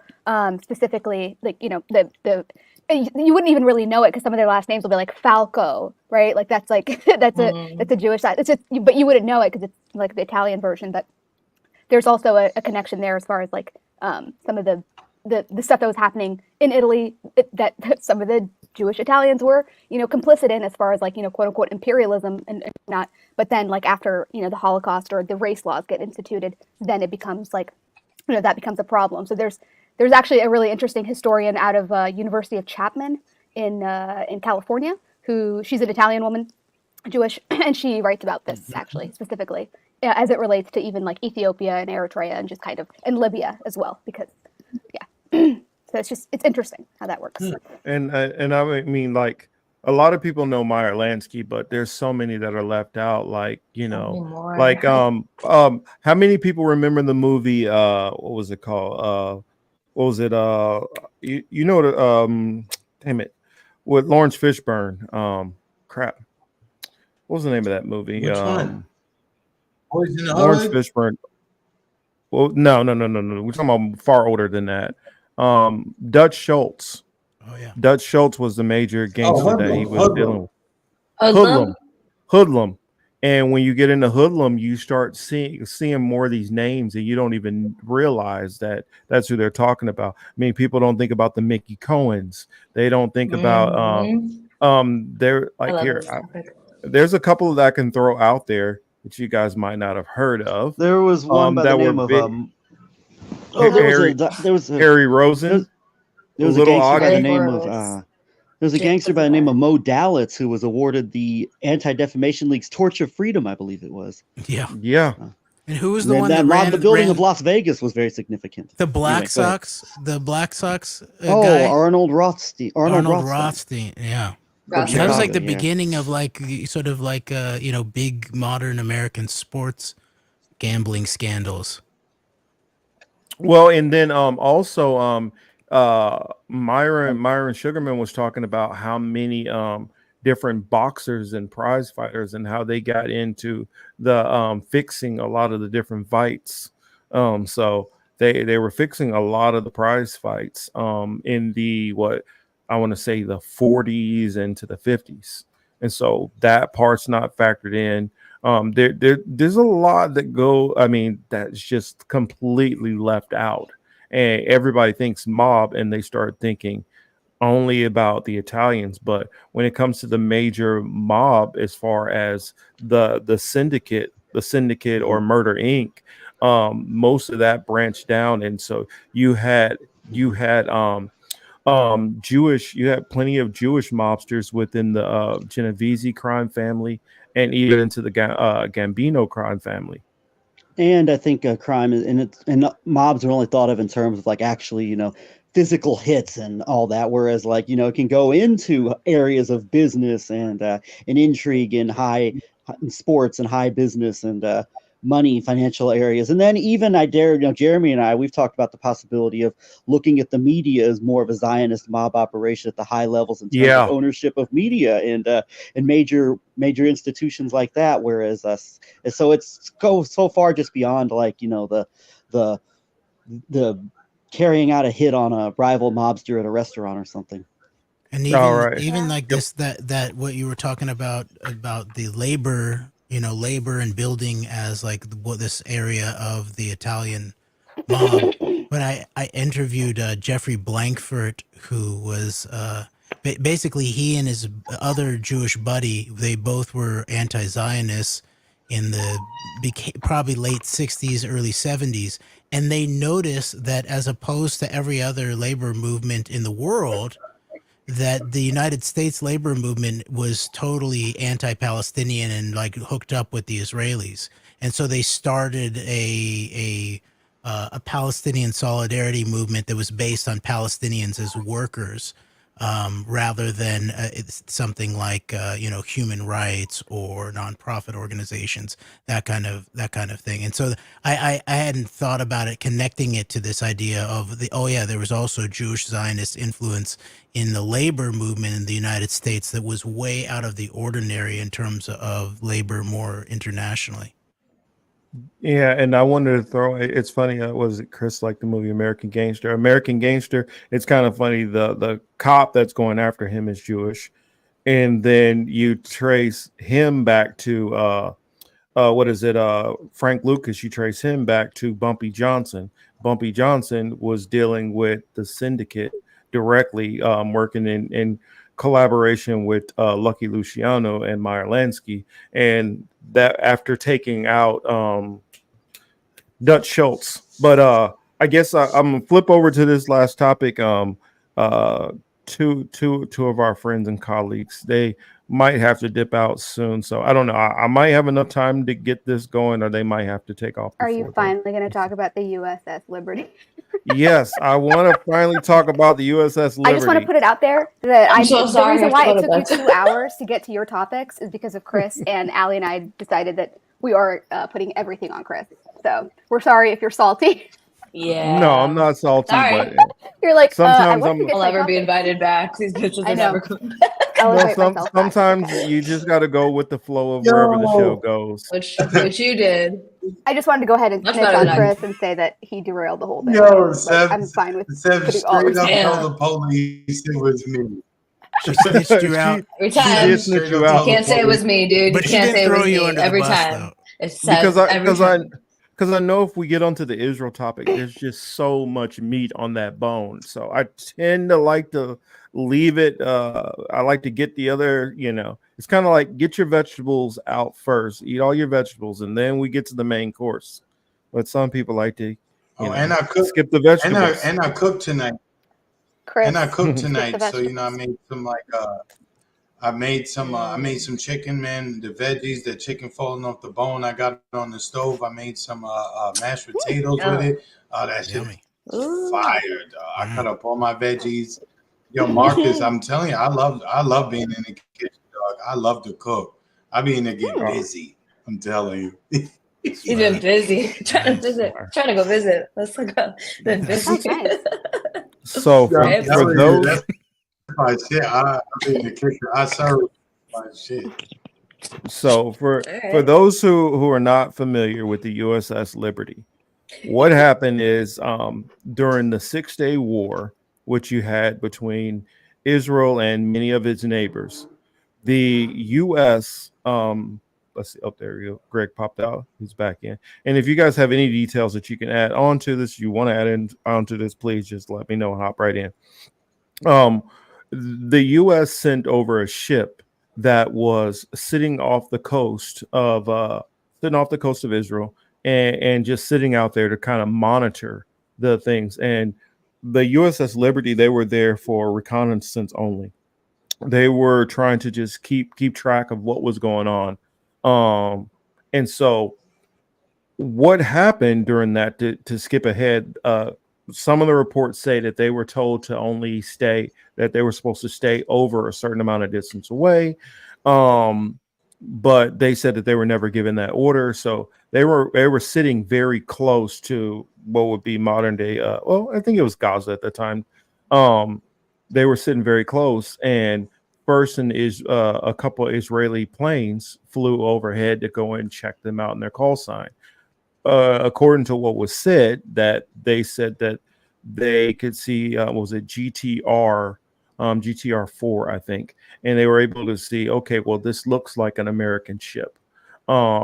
Then shortly after that, there was a missile that was launched, and that missile that was launched, it was said that from the Israeli side, they said that they believed that that missile could have only come from one location. So they believed that it was this ship that they're now saying was unidentifiable, that they couldn't figure, even though it had a flag on it and you could see the call signs, and it's pretty obvious to tell the difference between an American ship and an Egyptian freighter, which they tried to say that we thought it was possibly an Egyptian freighter, which if you actually see the actual ships, we're talking about the USS Liberty is double the size of the Egyptian freighter. So I don't buy, for one, I'm letting you know, I don't buy that whole "we got the ships mixed up" thing. They pretty much knew what they were attacking. So first they had a couple of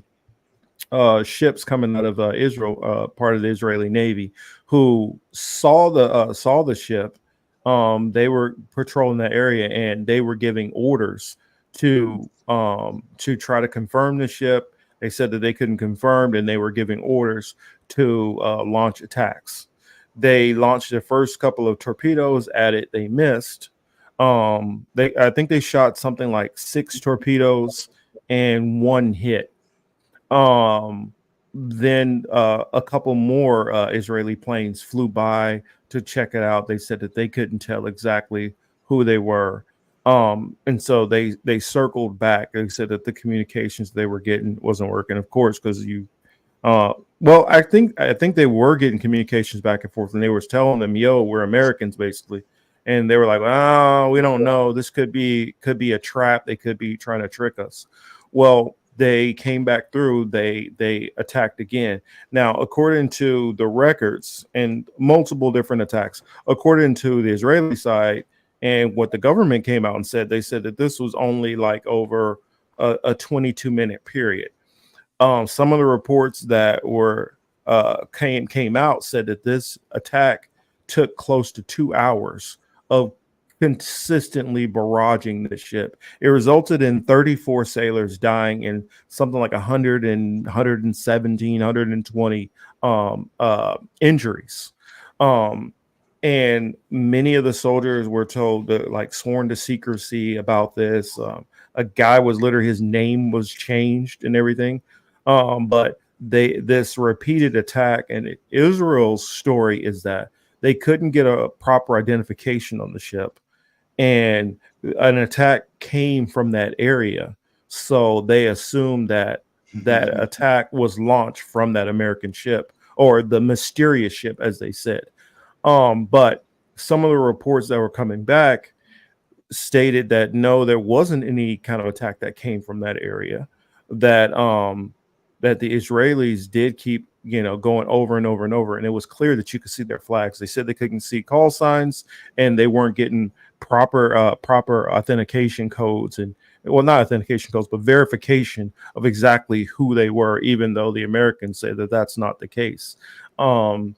This was Marcus, real basically quick, kind of Marcus. Yeah. I'm going to ask you a question. Mhm. What was the purpose of this? What was the purpose of the attack on the Liberty? What do I Was it believe to the make it- purpose was? Yeah, so was it to make it seem as if Palestinians or somebody else did that, or was there another reason? No, people said that they were trying to make it seem like as if that the Egyptians attacked them. I believe what happened is they may have heard something, and I've heard people attest to that. Israel was authorizing war crimes of killing prisoners, and they didn't want that to be, they didn't want that information to get out, and so they attempted to try to destroy the American ship, and we're going to plan to blame it on Egypt. That's what I heard. But plenty of the accounts don't match up from the Israeli side, and in the official government record, there's a rear admiral and a one of the Joint Chiefs of Staff who, in his testimony, he believed that they knew exactly who they were attacking, I and believe this was General. This was Thomas Moore, correct? yes, Was the Joint Chiefs of Staff chairman. yeah, this was only covered in what is it, the Stars and Stripes magazine, I believe, and which was the precursor to was it Navy Times? Not Navy Times. What is it? Armed Forces. I think it's like AFN, Armed Forces Network. Did that happen recently or something? Because wasn't No, Stars this happened in 1967. okay. But this is why I honestly believe that the U.S. brought a whole battle group over there. Oh no, I meant the Stars, Part but of not the USS Liberty thing. The Stars and Stripes. No. The Stars and Stripes was the paper at the time, but that switch happened when I want to say that switch happened in the 70s, Okay, I thought it was late recent for 70s some and reason. 80s. I don't know. I remember reading something from Stars and Stripes that it could. I mean, it might. I mean, people might have revived the publication, but um, this is, and so I found it very interesting to talk about because um, after all these barrages and Israel said, "Oh, okay, we identify, yeah, it's definitely the Americans."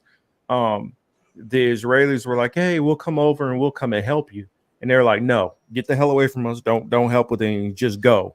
And they basically took the ship and they trekked as far as they can. I'm trying to remember, where did they go into? Was it Malta? Um, I might be off on that detail, but the ship basically limped into a port, and it was so badly damaged that the helo pilots had to go and like airlift the people off of the ship because they couldn't land on it.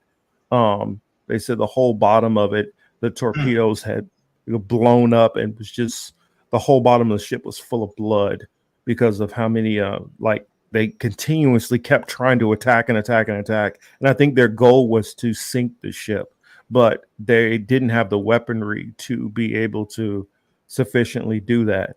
They also claimed that that the ship was moving at an aggressive speed, that they were moving at something like 30 knots, and any speed over I think 20 knots is considered aggressive. But they said like that ship, it only had the ability to go like 18 or 19 knots. So it didn't even have the physical ability to be able to go as fast as the Israeli said. So I mean, there's just a lot of inconsistencies between the Israeli story and from what the American troops were saying, and also the fact that many of them were held to secrecy after this event and not allowed to talk to the press about it. Yeah. It raised a lot of red flags, and it's many historians have come to the conclusion that yes, the Israelis intentionally attacked, that American ship. No, they definitely did. I think that's indisputable now that it was purposefully attacked. Now the question is the Israeli motive, and then whether the question of the American involved motive. And I think one of the key pieces is that this was an NSA. This was like an NSA vessel, Uh-huh. and like you pointed out, Well, before they were NSA, but yes, that they were doing the purpose of what NSA would do. it was a Navy vessel, right, with NSA equipment and operatives on board. Yeah, it was completely for reconnaissance and information gathering. Right, It so was not loaded down with offensive at weapons. all. Right. No, it was not loaded down with weapons. And so I think the general context of this gives us an idea of what it was actually about and who all was involved. Now, there's an interesting book called The Ghost, The Secret Life of CIA Spy Master James Jesus Angleton by Jefferson Morley, that is all about Angleton, and whole sections of it are about his deep relationship with Israel.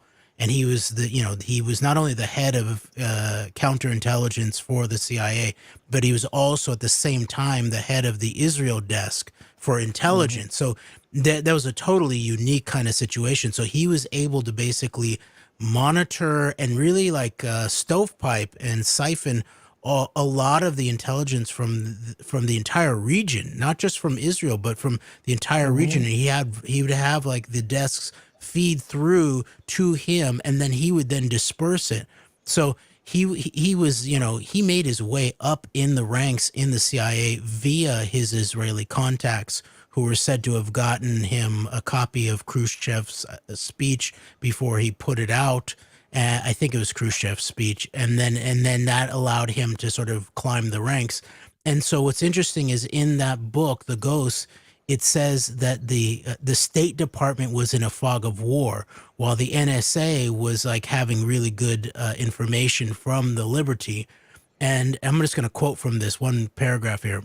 Sure. It says, quote, "The fog of war enveloped the State Department," and then this is a quote, quote, the explanations for the Liberty's presence in the area are so totally bizarre that you have to think Angleton was behind it, unquote, said Tom Hughes, the State Department's intelligence chief.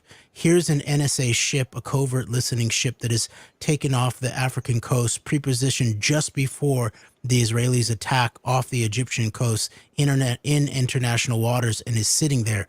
Who ordered it to go there and why? NSA didn't seem to know. CIA didn't seem to know. The State Department certainly never knew. The Pentagon couldn't figure it out. Hughes speculated that Angleton wanted to preposition the Liberty off Egypt as a hedge against Israeli battlefield reverses. For whatever reasons, the Israelis treated the Liberty as a threat. And then it goes on to talk about how that part of what they would have been monitoring was the Israeli intent to seize the Golan Heights, which there was an official Johnson administration policy against that. And so the context of this is that Johnson, at the very same time as the 67 war is going on, he's literally in bed with this Irgun Israeli honeypot sex operative, really, like, and Matilda Krim, married into also to Hollywood, Arthur Krim. And they even bought a house real close to Johnson's house, I think in Texas, and she would go spend the night with Johnson. And it looks like she was literally in bed with him during this time. So it looks pretty obvious that there was some kind of, there was an Israeli intelligence operation against the United States, probably with willing assets that might have included the head of CIA counterintelligence, James Angleton, and very likely the president himself, Johnson, who was then rumored to have said, I want that goddamn ship sunk to the bottom. Because obviously they wanted the whole thing, he wanted it covered up, even if there was not any kind of false flag operation kind of thing. And so it does seem that I don't know that much about it, but it does look like the 67 war is always described by the Zionist propagandists as this was their defensive war and they had this miracle win. But it looks like the actual logistics of it was that Israel actually meant for it to happen and actually were the aggressors in many ways. It sort of provoked it, made it happen with the intent to seize land and stuff like that. And so it does make sense that there was probably a combination. They wanted to eliminate the NSA's ears and eyes. Note that it's CIA counterintelligence putting an NSA boat potentially in a location. The NSA is getting hit. The CIA doesn't know what's going on, but Angleton was likely involved in it.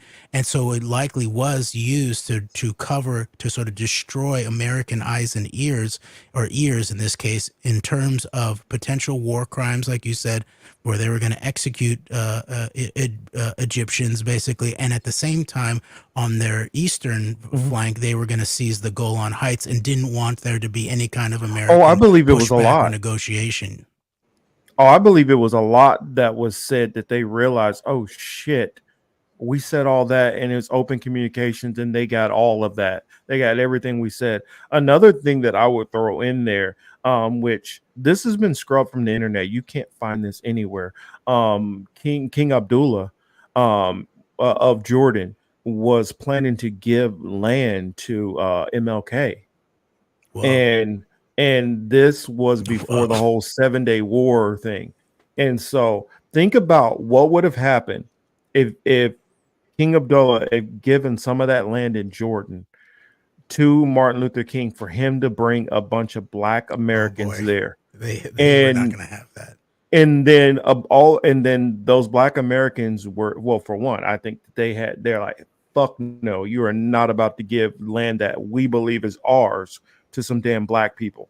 That's the first part. For two, the fact that they were Americans, you would have had America would have been in a situation where they would have had no choice but to push back. It would have looked really bad on America if you had a bunch of recent American citizens get there and they all get obliterated or conquered by Israel. That would have, I don't think that you could have made that work optically. I don't see how they could. That would have been like a political nightmare, and I think that would have burned up a whole lot of Israel's credibility of victim status, which is often used. Yeah, we had to attack them because they were you know, and if you think about it, MLK, when he had that whole sit down with King Abdullah, right after that, and he came back to the States and he was talking about coming back, that's when the whole 6 Day War broke out. And then he gives the mountaintop speech, and then he's assassinated the next day when he's talking about I've seen the promised land. I'm telling you, it's more going on than people realize. And this Raul character, who was crucial to the operation, operating, it looks like out of Montreal, Bronfman territory. There were phone numbers. What's his name? The Patsy even had. Oh, you're talking about what you talking about with Lee Harvey Oswald? No, of King, the King assassin. James Earl Ray. James Earl Ray even had that looks like the phone number for the New Orleans Anti-Defamation League in his pocket. And so there was the same kind of Jewish mob network, it looks like, that were very much behind the King assassination and the Kennedy assassination. Well, Jack Ruby was tied in with was it Sugarman was telling stories about how Jack Ruby was tied in with a lot of these different mob connected Zionist stuff. So yeah, he worked got for real interesting. Meyer Cohen. It looks like Mickey Cohen. It looks like it was the sort of Dallas to LA kind of Mickey Cohen, Meyer Lansky network. And Sirhan just worked at all these Mickey Cohen operations, which were run out of the Shine family's property. Shine family owning also the Florida property, where they would pay for J. Edgar Hoover to go down with his closeted gay lover, Lieutenant Clyde Tolson, where they got photos of him that were then apparently passed to Meyer Lansky. So the Jewish mob basically owned Hoover, Lansky and the Shine family. And this is often how it works too. Like you have the sort of the after the last Jewish gangster, when they've gone legit, right? You have the Shine family, the Crown family. They own things like General Dynamics, run things like the Aspen Institute, own big hotels, that kind of thing. And then you actually have the Jewish operating gangsters who run their operations out of the place. And you even have Menachem Begin, the self-proclaimed father of terrorism in the entire world, running in and out of LA in relationship to Mickey Cohen in the run-up to the John Kennedy assassination. And I'll bet he was involved with MLK, if there was an Israeli connection there, which it looks like there was, and definitely with the Robert Kennedy assassination. And now I'd be interested too in the Malcolm X assassination too, and that's the one that I still haven't yet really dug into in terms of, like, I can imagine there'd be a lot of reason for the Zionists to want to take him out.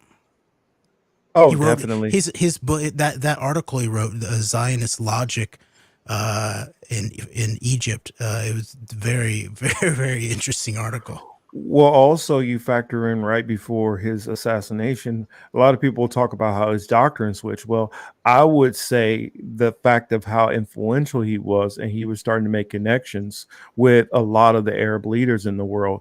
And if he started speaking on behalf of those different Arab leaders, how that could have, and so I think that led to his death also. So, I mean, it's so many different ties once you really start digging and looking at it from a different angle. I mean, a lot of those people thinking, oh, well, MLK died because he was talking about, get us out of Vietnam. They didn't care nothing about that. That doesn't matter. They can ignore that. That was part of it, though. It's sort of similar to like the John Kennedy assassination. The way you get like the American elements to go along with it is by the greasing of the military-industrial complex wheels and the Cold War dynamics of it. But that's why it's also important that the connective tissue between the Jewish mob and the Israeli incentive in terms of assassinating Kennedy, in terms of the nuclear bomb, the connective tissue to the military-industrial complex and the Vietnam War, which it was. There he was going to de-escalate. All the parties got to benefit. All the parties got to have something that they can take from it that they benefit from. Yeah, and it was run through General Dynamics, and there was this fighter thing, and there's corruption. There's apparently, even on the day of the Kennedy assassination, there was a corruption scandal inquiry in Congress into this General Dynamics plane that was being run out of Johnson's sphere of influence. So it's I think it's sort of similar with King in that, like, that King was planning to do like Occupy DC and like beginning to sort of put the whole framework together. But it very likely, when it gets to like sort of real serious trigger pullers and motive to be able to do it, I think you're probably right that the primary motive that could make these networks move would be this very major difficulty in the Middle East for them. Hey, I have to get off for the night. Good night, guys. Thank you. Good night, Greg. All righty. Thank you, Greg. Good night, Greg. And, you know, I guess the last point that I'll throw in there before we get ready to wrap is if you look into it, MLK was starting to pull away from the Boule. And as he started pulling away from the Boule, some of those handlers who he had around him that were the ones who were responsible for the Southern Poverty Law Center and the NAACP, that became an issue. And then if you go up the Nation of Islam, how Malcolm X was starting to pull away and do his own thing from there. They had ties in with the KKK. And so there were a bit of controlled opposition at the same time. So as both of them start trying to pull away from their handlers, in a sense, it led to their deaths. Yeah, and then we got fake, basically toxic replacements, very likely. Like, even like, look at Jesse Jackson. Jesse Jackson was an FBI informant working on behalf of the assassination plotters. You'd go look for the guys with the black turtlenecks on that day. You'll see who's not on King's team. And then I see it similarly with the Nation of Islam and X and Louis Farrakhan and there's these weird Scientology connections. I've always believed that Farrakhan was like literally part of the plot. In on it. He probably was. Like down to maybe one of the drivers or somebody who handled, getting the weapon in the door. I believe he was involved in the plot. I just don't know to the degree and level. And it's kind of like a WrestleMania, like a fake, which they're doing with the whole. He goes after the ADL. The ADL's all pissed off. He serves at a him. purpose as some sort of like this is the resistance. Like, look at who's resisting us, and then you can kind of conflate the rest of the people who might have more nuanced, like legitimate points, and you can kind of stick them onto Farrakhan. And I don't think that he doesn't do anything. I'm sure that he does charities and whatever.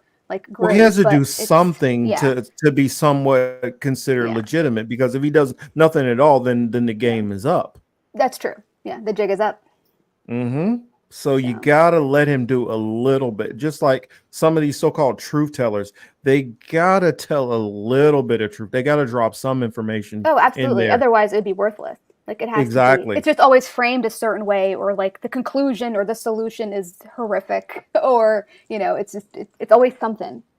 And I guess the last thing I want to say, for those who have not watched this movie, I recommend that you guys go and see it, because I honestly feel like a lot of these people who were pulling these triggers, they literally are telling you what was going on. Perfect. What is it? The last Kingsman movie. It is imperative you guys see that, because it literally tells you how everything World War I was like being put into place, and literally like the whole the assassination in Sarajevo of Ferdinand and all of that is in there. Wow. And I'm like, these motherfuckers are so cocky that they're like, I'm gonna just tell you exactly what happened in the fucking movie. You guys are just gonna think it's a movie and not take anything serious. And we'll just change a couple of names around, and we'll make this person. We'll just be vague with who the bad guy is. Like, I honestly want to go back and like literally just go through it with notes and really notate everything that's happening because it's so direct and so like on point with how everything was going historically, and how it would seem something could have been happening in the background. But yeah, that's all that's what we got. I mean, of course I could go on with this group of lovely people, for hours and hours, You but know you could, Marcus, because y'all West Coast cats. It's like you're like, oh, it's 10 o'clock. Oh yeah, it's like 11 o'clock. It's 11 o'clock. Yeah, I know. It's what is it? I mean, it's 10:42. It's 10:42. Like, Damn, you have like a whole ass day Yeah. left still. I'm jealous. Yeah, I'm probably for gonna real. watch probably Power after this. What You is see it? what I'm saying? It's 2 o'clock. Not here in corn It's about to country. be 2 It's almost o'clock by 1. me. Right? Yeah, It's almost 2 over there. So y'all can blame all the late shows always on me. It's me. I'm the corporate. It wasn't I'm your fault culprit. this time though, because we totally just like steamrolled past your topic and then This is a West like, Coast conspiracy. I feel like completely, forget the yeah. Jews. This is a West Coast conspiracy. and then last week when you and I Right. were streaming, I kicked you off your show for like, a Yeah, while. she Captain I was the Phillips me. captain. Yeah. She straight up Captain Phillips. I me. know I was. There's a And conspiracy. I was in New York. There's Sorry. something going on. And I was in New York. Sorry, Marcus. I couldn't even help you. No, but we know you snuck the burner in past the metal detectors for her. I You know. already know. You know I My did. people taught me how to do it. You know I did. Oh man, this the Red Sea Pirates have they bestowed their knowledge. back. Jeremy, do you think you would be interested in coming back to talk about the Bolsheviks? Yes, I though would- I really don't wanna know talk about much that. about them, but I'd be down to learn, and I'm sure I'd have some interest in discussing it. There's a lot of stuff I ran into that I'm like, Yes, whoa, there is. Okay, so and we've already like ripped every band-aid off. I mean, I mean, I think we've thrown a lot of caution to the wind. So Wait, at this point, Marcus, are might you as going to well be go talking into it. about some of the early settlers into Israel as well? Some of the the Oh, hardline Marxists? definitely, that's because that's it definitely part of the ties in. Bolshevik. Yeah, it's part of the it Marxist. all ties in. Yeah, the labor or like class war, as they call it. Mm-hmm. Yeah, it I'll try to figure out what ties the in. Mensheviks were before we do that. And then the Well- Bund, the Jewish Bund, they're an important piece of it. I'm gonna send Allie a ton of homework. Nice. Some homework. I mean, I definitely already know about some of this, so I'd like to talk about it as well. And teach you some things too. All right, that sounds like a plan. Well, hopefully this was an entertaining show for you all. Hopefully, well, it just informative also. Very informative. And of course, I would start freezing up right now, but thank you all for joining us. I appreciate it so much. I mean, I froze up once earlier, but I mean, at least you guys can Not like still last hear me week for though. now. You got last out. week was bad. It was bad. Last week was really bad. But on that note, I guess Well, Marcus, Chris, you know you what? can go on ahead and take us out.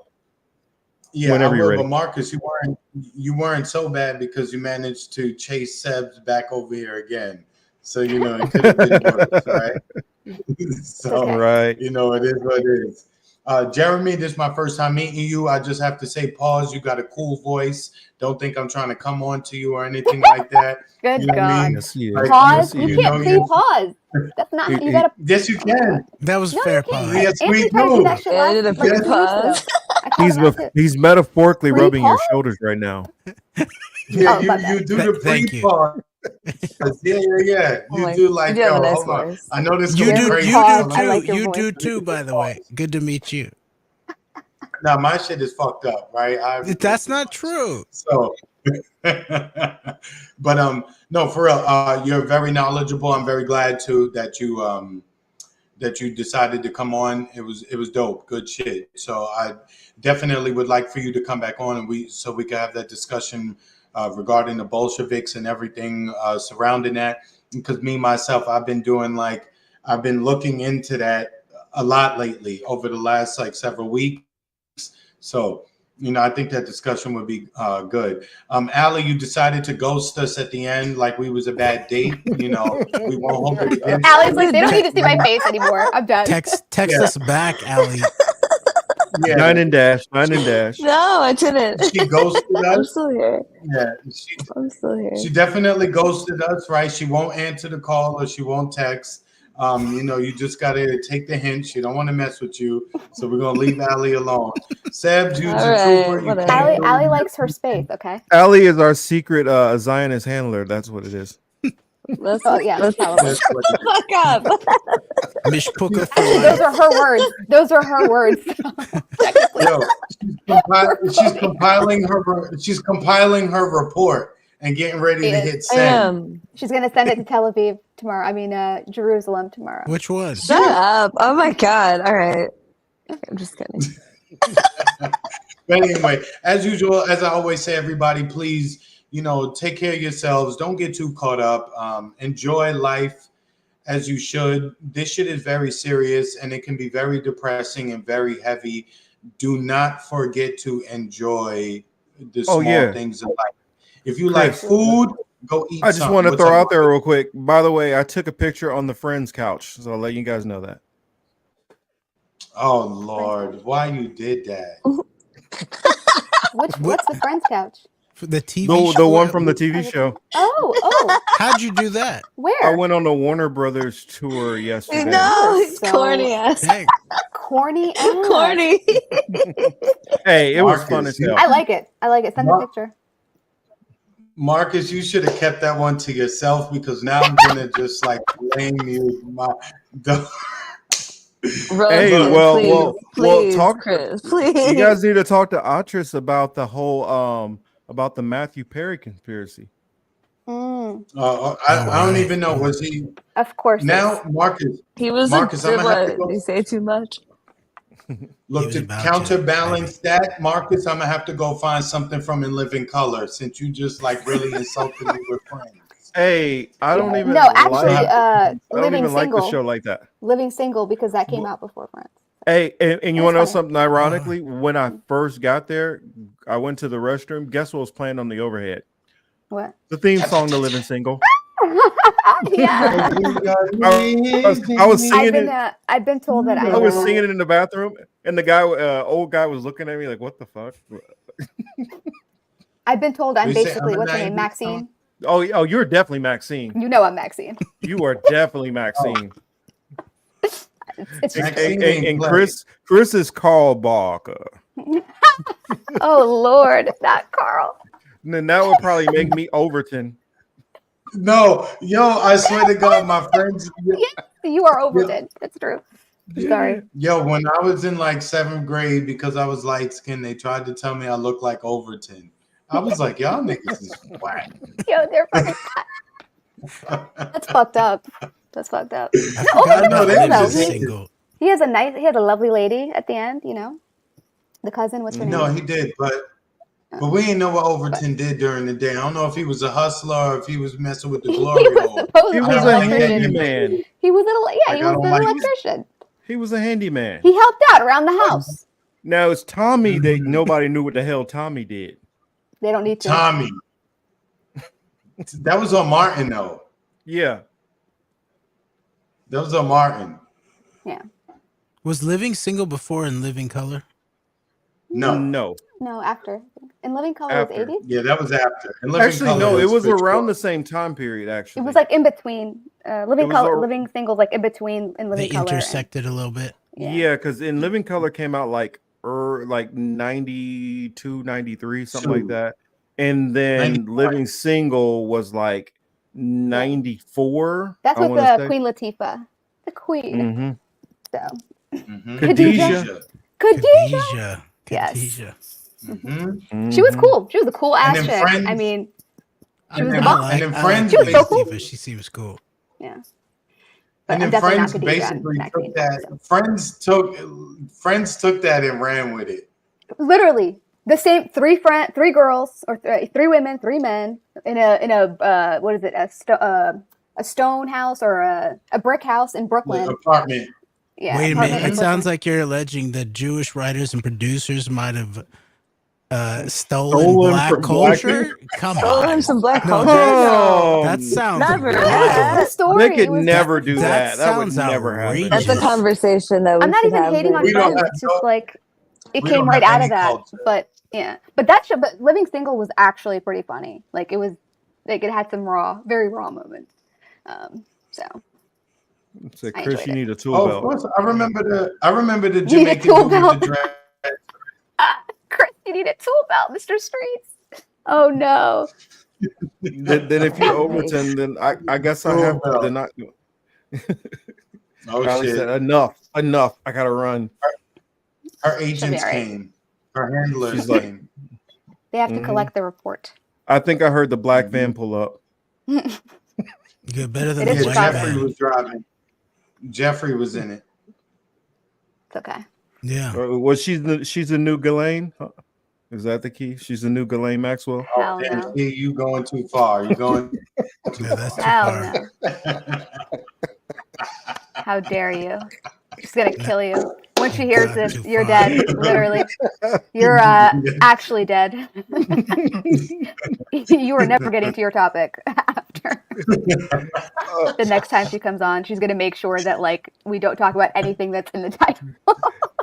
It'd be like that That's right. repo. It'd be like that Repos movie with Michael Blackston. He's talking about, I want TikTok dead. Pretty much. Marcus, did you finish the nuclear topic the way I feel like I might have Okay. interrupted you, Look, disrupted Jeremy, you. you're a funny guy. But not good. He's like, Jeremy, I just closed out. How dare you? Like, How dare you ask him a I question? just wanted to acknowledge that I might have I mean, well, you do know Chris is you off. Jamaican. You know, he might turn into Screwface on you from Mark for Death. Who is it? No, I'm White not boy, gonna do Hatcha? that, man. Nah, I'm not gonna do that. You remember? No, not at all. He was like, either you gonna kill him, or I'm gonna kill you. Silly. But anyway, Oh, man, the everybody, 90s you know, was a look, great time. To everyone who showed up in the chat and stuck with us as usual, you know, we thank you. We appreciate it. Chris got It plenty of makes backup doing tool this- belts. I'm sorry. It's just funny. Sorry. It's so slow. it makes- Maybe he's Kyle and Overton. He said he Kyle got Overton. plenty of backup tool belts. I'm sorry. Overton. You should. Why would you tell people that? Why would you tell people they called you that? I ain't gonna tell Anyway, you what sorry, only go they some of called my me in middle friends, school. No, but they called me like 1,000 other names, and I won't get into it now. But yeah, there's Okay, fine. so many names that don't even matter. But anyway, everybody, thank you for Yes, coming have a through. good We night, really everyone. appreciate it. We make it enjoyable. Jeremy, Sebs, thank you guys for coming through and sticking with Thanks for having us. us. We really Thanks, appreciate y'all. it. Take care of your family. Go have fun. Have Ellie a and drink, Greg. smoke a blunt, and be good. All right. Good night. Peace out.